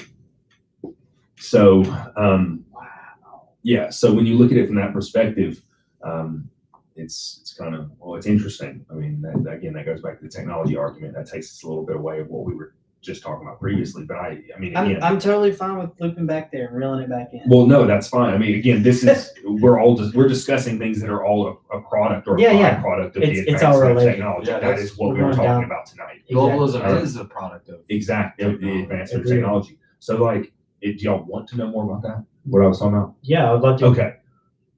I got one question. Yeah, go ahead. Hit me. Actually, no, I'll hit it after. You sure? Yeah, it's going back to that question I had earlier. It was the second part of the question. Okay, so there are, I think, let me find it. It's called 3TG. So give me 1 second. I'm going to use my technology to find this, and it'll allow me to better explain this because I can't remember what they are. So either way, there's 4 metals that you commonly find in technology that you use. Okay, and they are, I believe, tungsten, titanium, and tin, and then the G stands for gold. Okay, so when you're in these industries using the acronym 3TG, stands for these minerals. Okay, so one of the largest importers of tin, titanium, and tungsten is Africa. Okay, the rare earth minerals that are not a part of the 3TG. So for instance, the things that use to actually light up the screen of your phone, those are rare earth minerals. Those are found in China. So 100% of your phone, even though it might be made here in this country, just let's say it is, the materials that are outsourced to make your phone are found in Africa and in China. And so we make a fortune off of these minerals or off of exporting, excising, and mining for these minerals to build things like phones, screens, even the radio in your car uses the same kind of products. And so when I learned about this, I really wanted to kind of dig deep and figure this out. But it's kind of sad, but the fact that we buy phones and the fact that technology is advancing has actually, and I'm going to make a bold statement here, has further put places like the Congo in distress. So what we're looking at here is that the Congo, which again, I'm going to use the politically correct term and call it a developing country. been developing for a while. They have been developing for a while. But here's the thing though, they have never been able to use the resources in which we use 3TG, tin, tungsten, titanium, and gold. They have never been able to use those minerals to benefit their own economy because constantly they're exporting these minerals other places. So let's say the military regime that's in charge of whatever is going on in the Congo, they actually make more money. These militias make more money off exporting this by making these people or by forcing the everyday people to get down in these mines and these unsafe conditions and everything. So at the end of the day, are we a proponent of making them live the lifestyle they're living so that I can have my nice Apple iPhone? Yeah. You know what I mean? And at the same time, like we're doing the same thing in China. Well, to talk about the Congo or most African countries, they're definitely being taken advantage of. Yeah. But the question is, why are they being taken advantage of? How are they being taken advantage of? How is that even possible? Well, Because they have these incredible resources that should make their economy rich, but because their government is a military regime that is oppressive, that is restrictive, they don't have a free market, they don't really have a concept of freedom of speech. That's why they're being taken advantage of. But a lot of these places were colonized by what are now known as Western countries or even first world countries, because China did not colonize the Congo. So they're out of the argument completely. But see, they were colonized early on, and they've never been able to get beyond the stages in which life they're in right now. Their government's never been able to progress to the degree of everybody else, because constantly throughout history, we've extracted things from their country. Okay, so we're going to the Congo and we're extracting everything in which they could potentially use to benefit their own economy, and then we're paying them sub price so that we can live high and lavish wherever we are. Okay, so these things are known as conflict minerals. So they'll always be addressed as conflict minerals, because the only thing that you can actually get from the Congo that's worth value are these minerals, right? So I wonder what the colonization is probably mostly negative, because you're imposing your way of life on another. Of course. But if we're talking about this, like, global economy, or even like standard of living, it's not just global economy. It's like, how do the people who live in these countries, like, what is their standard of living? I wonder right now, for sure. I wonder what their standard of living was, and I'm not pretending like I know. Before, when they were colonized. Well, I mean, how long? But I mean, how long ago was that? I'm saying when they had the Western ideals that were rolling around there, and yes, they were colonized by a government that was from Europe. I wonder what their standard of living was at that time. It wasn't any better than it is now, because the standard of living that is right now is pretty shitty. Well, yeah. Well, are you talking about the standard of living compared to now, like in terms of like the standard of living, like compared to the standard of living of the United States or these other first world countries? Because you could argue that the gap has probably widened, but their standard of living probably hasn't changed much. That's what my question is. I wonder what it was like when they were colonized. Well, it wasn't like they were colonized for a long. It wasn't the entirety of their existence of the country. They weren't colonized. It was for a small segment of history. Just gonna break it. Yeah, it's important that I have this conversation. Hey, Jasmine. Is that better? Is that better? Hold it right here. Yeah. Is this better? Yeah, you should be good. Okay. Well, I think it's important because we were talking about them being taken advantage of by Western countries. Well, that's right what now. happened. Right. Yeah, that's what's happening right now. So, and it's still happening. Mm-hmm. Were they being taken advantage of to the extent that they are right now? Yes. When they were being colonized. Yes. But did it not impact their economy in a beneficial way when the? Well, I mean, here's the thing: it's never benefited them in a positive manner, because what we've done is we've taken everything that they could have benefited off of, and we've used it for the betterment of our society and what we're doing. I mean, for instance, Cuba. We have used Cuba for tobacco and sugar. I mean, it's unbelievable. I mean, and I'm not saying it's a bad thing, but when you look at it, you go, man, why are they so backwards? Well, I mean, they've never really had a chance. You're saying that Cuba is the third world country that they are because of the United States? No, I'm speaking in general terms. I'm not blaming this specifically on the United States, because I mean, if we're really going to talk about it, the Spanish is what colonized Cuba. Okay, so I mean that's. And then ideology took over. Yeah, of course. 100 years ago. I mean, look at Brazil. Right. I mean, we could have this conversation all day. I mean, I just feel that it's important that we recognize my chair's about to break. I think it's important that I'm a fat ass.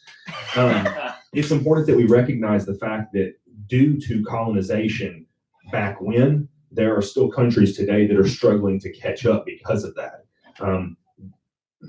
I'm not saying that that's all our fault. I'm saying that we're a byproduct of their colonization. So are you giving me the chair? Yes, so you don't break it in the middle of this. My fat ass is gonna fall out of this thing. You think about India. Just put it over here. I'm not gonna use it. If you think about these countries that were colonized and then what direction they went after they were decolonized. It's caught in my toe. Right? That's the train. That's how future, like, I guess, history progressed. You know, they weren't colonized, then they were decolonized. Right. What is life like now? You know, what kind of belief systems do they carry now? You know, India actually adopted a lot of the Western ideas, especially when it comes to the economy, e-commerce, free market, and now they're on the global stage. They're competing with the rest of the world. They adopted certain Western principles that allowed that to happen. Okay, so Now, you're making and the argument that unless you adopt Western principles, that you're not going to be successful. Yes. When it comes to Dang. Oh, no, that's fine. Yeah, I no, understand. This is Yeah. now a different conversation. Exactly. I'm Yeah, just, I I wasn't wanted that to understanding come what out. you I were just saying. wasn't going to actually throw that card out on the table. I'm just saying, I think that at some point it's important that we recognize that this idea of colonization, first off, is a Western philosophy. Okay? Because if we don't accept that, then we can't accept that colonization is what set up us and other first world countries or other Western countries. I mean, I think that's important that we recognize So- that. I'm not saying it's a bad thing. No. I'm saying that it's. Let me get what you're saying down. Yeah. I want to understand what you're saying. Saying that the idea of colonization is inherently Western. Yeah. Okay, so no Eastern countries have ever. No, I'm saying, okay, so it's inherently Western, yes, but that doesn't mean that other people have not taken that same philosophy. Because, for instance, hold up, China, because I know you're going to use them as an example, all right? China didn't begin to colonize until after they had experienced what it was like to have Westerners in their country. Okay, because China kept themselves blocked off from the rest of the world and actually didn't colonize, okay? They might have gained territory through multiple empires in their own land, though. They didn't begin to colonize until after the high influx of Westernization in their own country. Yeah, but I would say that colonization has been inherently human, not Western. The Ottoman so why is Empire. the Congo not colonizing? Hold on. Like I'm just saying that it's not just a strictly Western principle or idea that's been acted out. If you think about Spain, they were colonized by the Moors, Muslims. Yeah. For hundreds of years, they were colonized. The Ottoman Empire, that got very large. It wasn't just in the confines of the borders of Turkey today. Greece. There's a lot of empires that have colonized. Well, was that colonization though, or was that just empire expansion? Because Well, I'd like to think they're probably different things. how are they different? Or are they just different names? Well, I mean, sure, they're different names, but But how about we define what each of you believe colonization is, to see what the difference is between your definitions. Yeah. So, in terms of colonization, how would you define it in all of Colonization. in general? It's the concept of one organized group, moving into a bordered location of another organized group and then imposing their Will on it. their will and their belief system and their form of government. They take their form of government and then they enter a different area and then govern that society their own way. Okay, and is your definition more specific to like modern day? Well, I guess when I say modern, like the past 150 years. no, I don't really think so. I mean, the What's your only definition? thing that I think that I would say is different is that colonization has been used in some sense. It has been used for economic benefit for other people. Or so, for instance, let's say we have Group A and Group B. If Group A is colonizing Group B, they're not necessarily, they might be indirectly benefiting Group B, right? But what they're doing is, theoretically, in most colonization, they have gone to Group B and they extract what they can from Group B to Bring it benefit back to A. themselves and bring it back to A. Therefore, B doesn't actually benefit. B is kept up and is survived and is basically holding on to the threshold of what they know is their society because A is allowing them to do so. Because A employs B, because A employs B, therefore B's survival is happening. That's what I view as colonization, because empire expansion is a little bit different. All right. Empire expansion to me is like what the Mongols did. They went, and which is known as one of the largest empires in the world, the history of man. What they did was they went around and they absorbed everybody around them, but they let them hold their own beliefs. They let them do their own things, and they flourished, right? But they all operated under the Mongolian Empire. Okay, Cuba didn't necessarily operate under the crown of Spain because they still got to do what they wanted to do. They got to live their own life. They still had their own leaders, right? But at the end of the day, they didn't get to flourish as a society because they were colonized by Spain. Do you see what I'm saying? They were taken advantage of by Spain because of things that they had to offer that Spain couldn't get. You cannot grow sugarcane in Spain. Okay. Yeah, I think we're like almost agreeing to an extent because what was England doing when they colonized America? Trying to find, well, I mean, really, In broad sense. in a broad sense, I mean, they were expanding their territory, but they were, And they were the largest and most powerful empire at that time. They were expanding their empire and colonizing an area. I think they're not mutually exclusive. They're inclusive. They're right. It's like a variation of colonization. Yeah. They're both, you're colonizing a spot. You're imposing your government will. Yeah. But, we call I don't know, because it's not necessarily one is more of a powerful country doing it because, when England colonized parts of Africa, they were still expanding their empire. So, yeah. So are we operating on a socioeconomic scale here? Or are we operating on like an economic?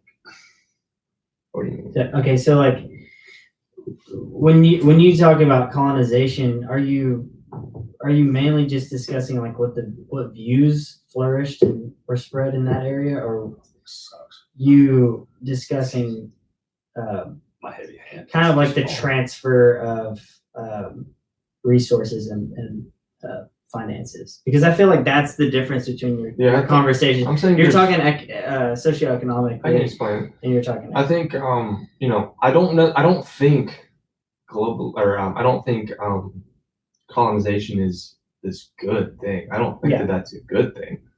But there are unintended consequences to just about everything. It's neutral. There's still unintended consequences. Yeah. There's consequences that come about that you didn't intend, and sometimes they're bad and sometimes they're good. In the case of India, I'm sure there was a lot of bad, but there was some good because now they're not just a third world country. They've been developing out of that. There's definitely slums. If they don't have they don't have the Magna Carta, they don't have the Constitution, they don't follow English common law, but they picked up some things. Right. And that's what's allowed them to compete with these Western countries. So how long do you think it's going to be until African countries can compete with the rest of the world? Yeah, because they reacted differently than India. It's a different reaction and what happened in Africa where people they took it back, and in South Africa they took it back, somewhat savagely, just aggressively, destructively, difficult. Yeah, it's just the governments that sprung from that initial decolonization is determined a lot in the direction that those countries headed. And in Africa, just as sadly as it may be, a lot of it was just taken over by dictators. We're not doing anything to, because we have all these humanitarian causes and stuff in the world, but here's what we're not doing. We're not stopping the things that continue to put them in the situation that they're in.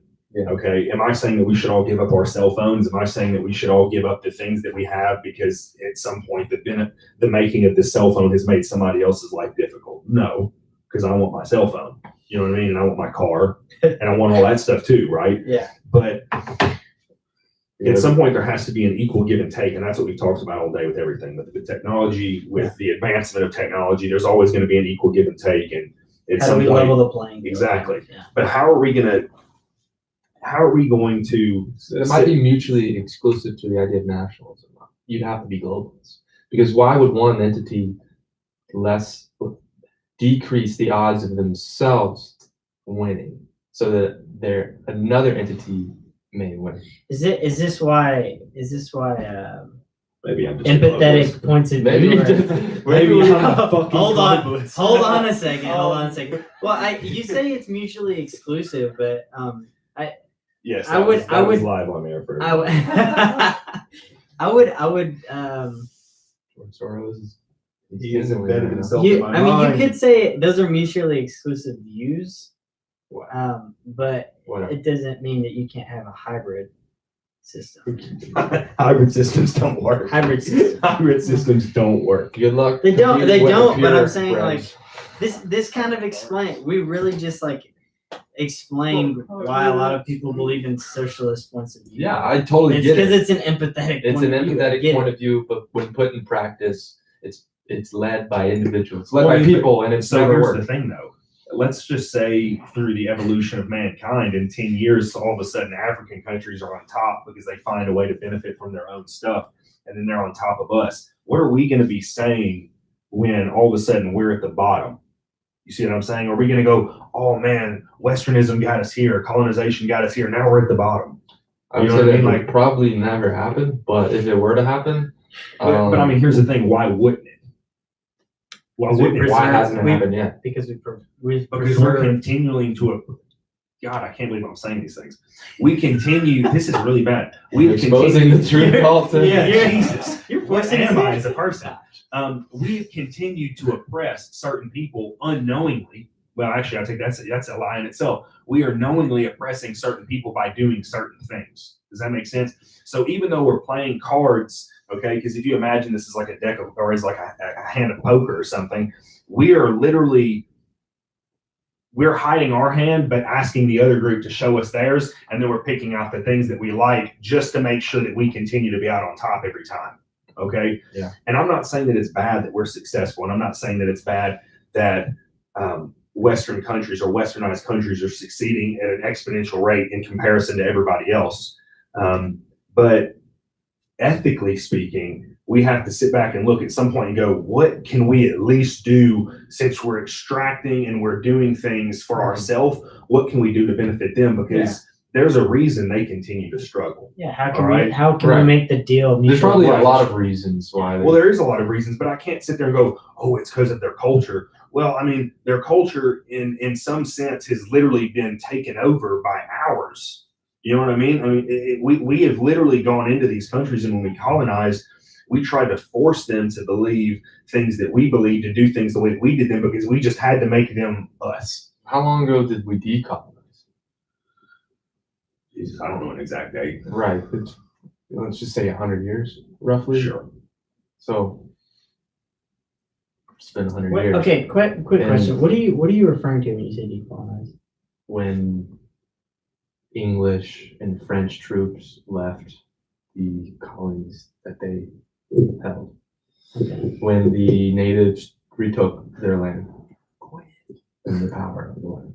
Sorry, it's Bob. That's decolonization. Here in the United States. No, in like Africa. Okay. When we decolonize Africa. Yeah. Okay. The United States. I was, believe- yeah, I just taking felt a like step I back was next time. completely lost. Yeah. messing with it. You know, I don't. I'm sorry. I guess my thing is like I don't think that it was a good thing that they were colonized. You know, they were taken advantage of. They're still being taken advantage of. Okay, But so what my point is that I don't think we can blame all of Western civilization for these countries' poor hand right now, because you have to think about what was life like there before colonization. well, it was Well- fine. Did they not function correctly? They functioned. It depends how you look at it.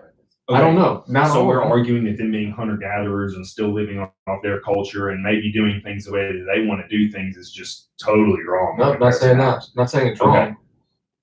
Okay, so what are you saying? They just wouldn't have the same kind of success rate in Right. the world? If that's what you're gonna, if you want to be a nomad, that's fine. There's nothing wrong with being a nomad. But good luck developing software. Okay. Way to bring it back to technology. I love it. Okay, so I Nick, love it. I just got a quick question. Let's just say that we never colonized any of the areas that we colonized. Would we be where we are today? Nope. So what happens if they came up with, hold up, Okay, free go market this, okay? What happens if That's a good they, question. He has it. Yeah, you asked him. what happens if they came up with these things using the rare earth minerals that they had, using God, I can't think It about takes the resources in which they had to Yeah. benefit themselves? Three. Could we not? It takes the development of tech. It takes the development of science in order to even understand those. They had the development of science, Did they? but why wouldn't they? These though? departments- That's what we're talking about. Why would? But What here's did thing, the if we science never- is What a hindered practice them from that growing that? no. Hold up, I'm not even done. It comes from philosophy. Where did philosophy come from? Okay, hold up. Let me finish my question here. We haven't even got to ask you everything I wanted to Okay. ask you. Do you not? Can you sit here and tell me right now that if they came up with this stuff on their own because we left them alone, that we still couldn't mutually benefit, or even not mutually, but we still couldn't benefit on a higher rate than them if we were just buying the things from them? So if they came up with it themselves and then we found a way to get it from them, couldn't we still benefit? Of course, but the thing is, they didn't come up with it themselves. Because came we up- never gave them time. Were we supposed to wait on them to develop technology? Were we supposed to wait to innovate What's the to world? say they wouldn't have, though? How do we know that they wouldn't have We don't innovated? know. We don't know because we intervened. But either way, We had to get shit done. That's we were why. No, because we had to benefit ourselves early on, and then now we look at them now Yeah. and go, "Oh my God, let me give rice to the poor kids in Africa because they suck because it's my fault." Yeah, but that's No. what I'm saying. I mean, at the end of the day, it's at the end of the day, man, you can't. We would have still been where we are today, in my mind, had we not done that. because they would have figured out themselves. That's what you think. No, not They because would have figured figured it out themselves. Because if they did, and when they did, I mean, okay, so are they dumber than the rest of us? That's not what I'm saying. So why wouldn't have they figured it out? What's the argument here? That's what I'm curious to know. 'Cause I feel like we've jumped way too fast. Well, you're saying that we would be in the same situation if we had never gone over there and started to develop, Yeah, heck yeah. but they weren't doing what we were doing then. It would have taken them a lot longer to figure it Why out though? because they weren't doing it. They didn't have the momentum of the. We're still the ones They didn't have the doing it. momentum of the Enlightenment. They didn't have the momentum of empirical thought and science developing. That came from Europe. So we couldn't have just taken those things over there and implemented. Yeah, sure. We implemented could have those gone over ideas there for them and like taught we the did, and then we society left how and to not- think. Yeah, we could have gone over there and developed scientists, Okay. but we had shit to do. Right. Okay. All right. Because we had to be successful. We had to- I mean, what are we We doing? take You're their competing shit. with other countries. Of course, That's you're just the competing with way other it countries. is, It is, man.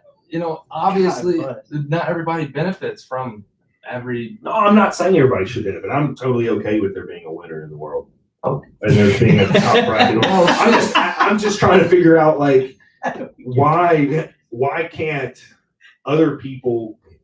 This is my problem with that westernization, colonism kind of idea, is that at some point it has to end because, for instance, we're going to run out of places to colonize. Okay, we're going to run out of Do of we places colonize that- countries now? What countries do we Well, colonize? I'm not saying we colonize countries right now. I'm saying at some point that runs out, and now there are people and there are countries actually specifically that are stuck in a certain area because of that. You see what I'm saying?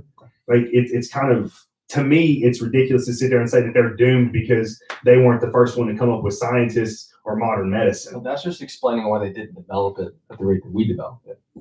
That's all that is. Okay. The colonization thing, the reason they were decolonized, let's just say between 100 years ago and 75 years ago, we don't know the exact dates. These are all different countries colonized by other different countries that left Right. at different times. But generally speaking, we're talking that framework of time.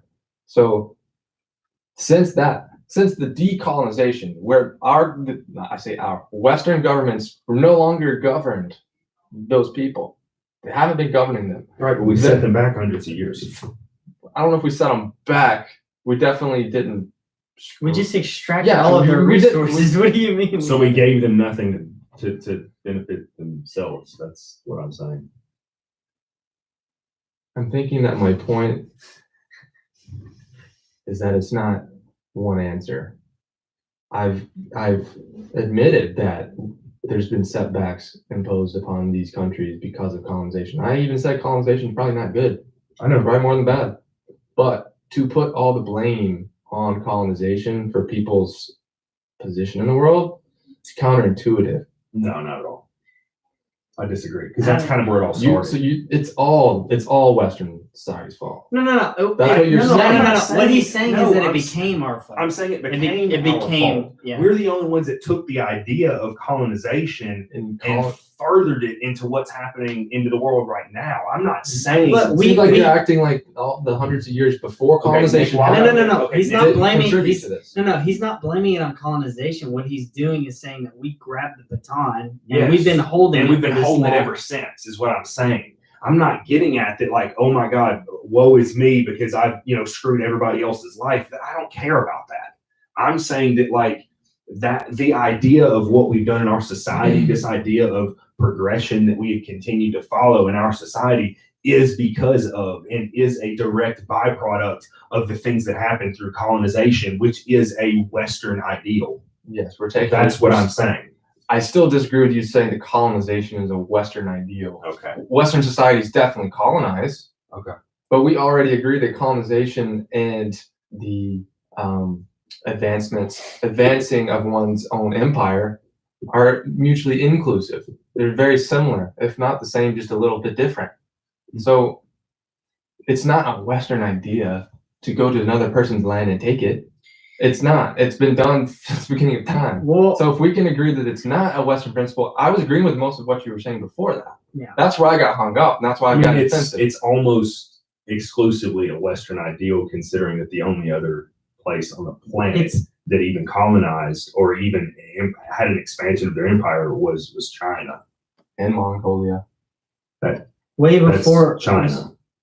No. That's a part of the Chinese. Not before them. No, Mongolia. They swallowed up the Mongolian Empire. Eventually, yeah. But before that, Mongolia swallowed up China. They were different people. People in I know Mongolia. that. I know that. They're all different people. They both colonized each other. I mean, sure to some extent, but I mean, like, I mean, Okay. I definitely agree that we're still taking advantage of countries that don't have a We're getting foundation. hung up on things that we shouldn't get hung up on. Well, we can we get can transgress to AI or something. Yeah, well, I know. I'm just saying we're getting hung up on things that we should. I understand his point of view, and I understand your point of view is you're looking at it from a logical, grammatical, defined colonization, right? It's defined as this specific thing. It's existed way before Western civilization has popularized it. He's saying that we've popularized it. We We're the most recent ones. we are the most recent, and we basically own that. We own that shit. That's us. You know what I We mean? own what? The concept of Yeah, Because we did we're it one last, of we we're own one the of the concept. yeah we're like the last standing And we're not the most warriors, successful. And we also were the, and we we revolutionized intentionally- it as well. we voluntarily decolonized. So we gotta give credit where credit is due. Yes, colonize bad, decolonize good. We chose to do it. We didn't have to. Yeah, do we that. decolonized after we'd already created a rift. But we didn't have to. We didn't have to. And so these things are very complicated. That's why I don't like pointing one finger at one little group of people who to blame for the rest of the world. All the pointing problems it at one people. I'm pointing You it at are. an ideal. and the people who have adopted that ideal, right? Because no one else has adopted it. Yes, we just got to the point that Recently, you're talking about. We're- can recent. you? We did add a We're- time. We're a time. talking like recently, like modern idea or the modern colonization has only and exclusively been Western. Yes. That's what I'm talking Okay. about. You didn't. We're not say- talking about back when. Everybody's had their a chance to eventually colonize something. Okay. We were but- talking about different things then. Okay. Well, let's just make this really simple. Over 50% of the modern world was colonized by Westernization in Western countries, was it not? Mhm. Okay, there we go. That's fine. I wasn't never disagreed with that. Well, that's where I was going with my Yeah. conversation. Okay. I think was- I it think was what just like happened when is you- when we brought up a specific example of Africa, that's where it stayed with him, which rightfully so. I understand. Well, yeah, it's lacking. We brought it to a Yeah. different argument. We Yeah. went back to the beginning. I got hung up with it being a strictly Western idea. Yeah. It's not a Western idea. It was acted out by the West for sure.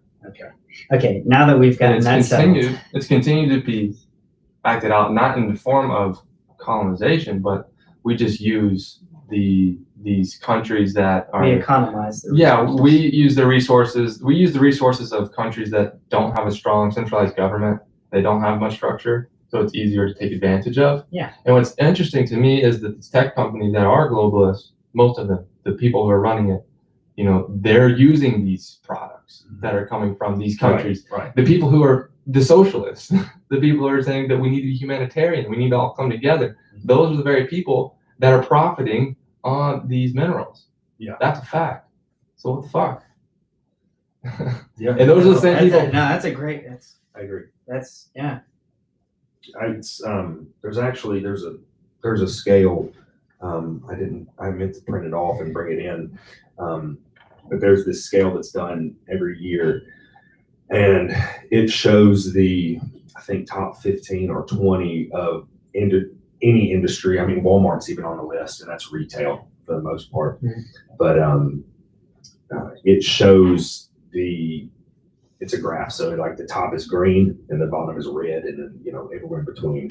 But the closer you are to the bottom, it shows how many of the products or the percentage of which you use products from other countries that are considered conflict minerals. Okay, so if you actually look at it, the companies that we've actually talked about, except for Amazon, so Apple, Microsoft, Tesla, and I think even Google. I can't remember the other one. There's like 5 of them that we've discussed today that are all actually in the green because they've done their best to actually lobby for legislation. So Apple did this one thing trying to give himself the upper hand in the industry. And they said that they would, as of like 2015 on, they would not use conflict mineral tin. So in all of their products, they outsource and find tin elsewhere. I think it's 45 out of the 200 of the smelting locations. God, I couldn't get the word out. 45 of 200 of the 200 smelting locations around the world, only 45 of them don't use conflict minerals. So that's a part of the problem also. Wow. Over, so we're looking at 75, 80% it uses and endorses conflict minerals, so that doesn't make the situation any better. And the companies you were just talking about, they still use the conflict minerals. Yes, they do. They've done their best to not use them. So they try to outsource and they try to go to the 45 smelting locations to say, like, I'm going to need gold, tin, and tungsten and all this kind of stuff to build these products. And we've pledged to not use conflict minerals. We've pledged not to try to not. Because they still have to use some of them, right? Yes, they do. But you can find these things elsewhere. You can find them from places that they're not deemed conflict minerals. So like overall, tin is a conflict mineral, but I can mine for tin elsewhere than the Congo or the other countries. I think it's definitely valuable for the human race to look at to approach things from an ethical perspective and try to do what's best for everyone. I mean, totally, absolutely. There's no reason not to, especially in the world we live in now, because the United States is, just in terms of history, we're so wealthy.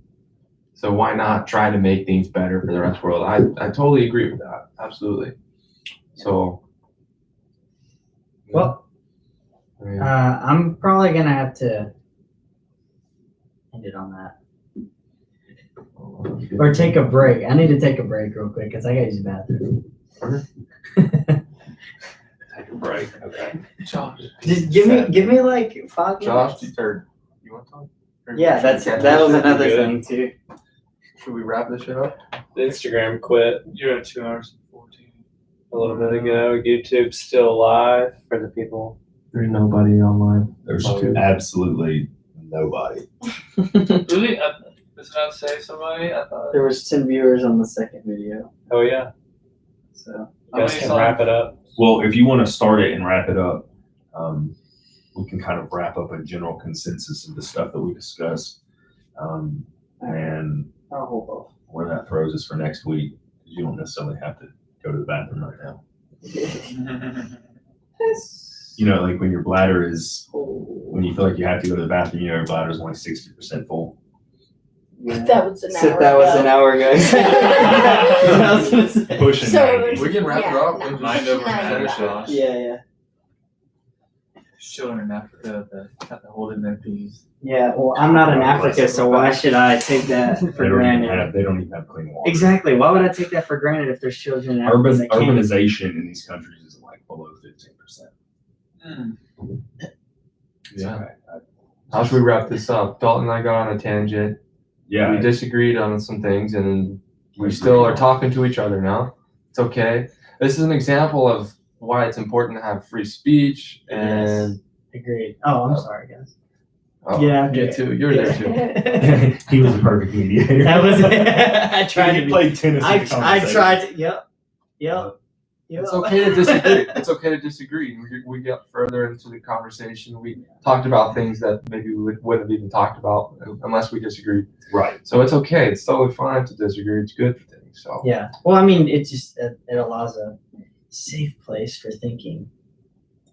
No, realistically though, I mean, I need it's a my safe. safe It's place. a safe place. We've got pillows around us. We're good. We're not gonna hurt ourselves here. And we have other people behind the cameras that could stop a fight from happening. So that's Yeah, good. and they totally gave us eyes the whole time. Like, is Nick gonna come across the table? What you didn't- Actually, it was probably the other way around because Dalton about to stand up. Yeah, what you Crazy. didn't realize is that's exactly when I started to step in. I was Yeah. looking at their reactions. I was like, oh, okay, it's It's not. okay, yeah. I was kind of letting it part of happen. what we wanted I to was do with this was to have raw conversation, Yeah. record them, and put them up on the internet. Yeah. I mean, it was that simple. The process in which we started this podcast was like, hey, let's get together and have We've really good conversation that, you know, might allude to us throwing hands afterwards, and then that's totally okay. Yeah. No, and I mean, that's a joke. I mean, I'm joking, but at the same time, like Nick and I got together and we're like, you know, we don't agree on everything. We agree on some things, most things, you know, so let's have a conversation. Then we got Josh involved in that and just send it down the drain at that point. Yeah, exactly. Like I came here to ruin things, basically. I'm actually just kind of a challenge for these He two came guys. here to bring us together. Yeah, we'll go with that. I guess tonight was really interesting because we ended up actually using technology as a segue to discuss, I guess, what you could consider civil rights for individuals, the economic benefit of technology and what it brought to the world, from the wheel all the way to the screen on your phone and how it lights up. So I don't know. I think it was we covered a lot. We covered a lot of things that we actually didn't originally plan on talking about, and I think that's really important. As I noticed the Captain Morgan bottle in front of my face. We covered we covered universal basic income. We covered what. So I mean, I guess to wrap Actually- things up, what one of the things that we really discussed. Take it. Hold on a second. You brought Josh- back a question I Josh never got needs to ask. answer. Okay, Josh, answer your question. No. We'll save it for next time. Okay, I'll we'll ask save at the it for beginning next of time. next segment Okay, because so this is going to be on my line. At the end of everything, even though we did have some disagreements about certain things, the idea is to actually have the conversation and to encourage the discourse between everybody. We covered everything tonight that we wanted to cover, and we got things discussed that were important. And we're going to move on, and we'll, I guess, see everybody next Friday.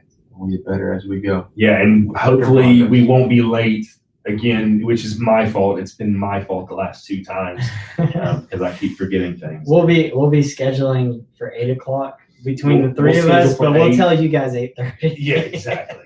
So either way, we'll get it figured out, and we hope to do better every time and keep people coming out. So Yeah. Appreciate you guys. no. Not you. Oh, I you mean I fans? don't care I about don't- you, bro. All right, I'm done. All right. We're out. We're Good out. night. Turn this off.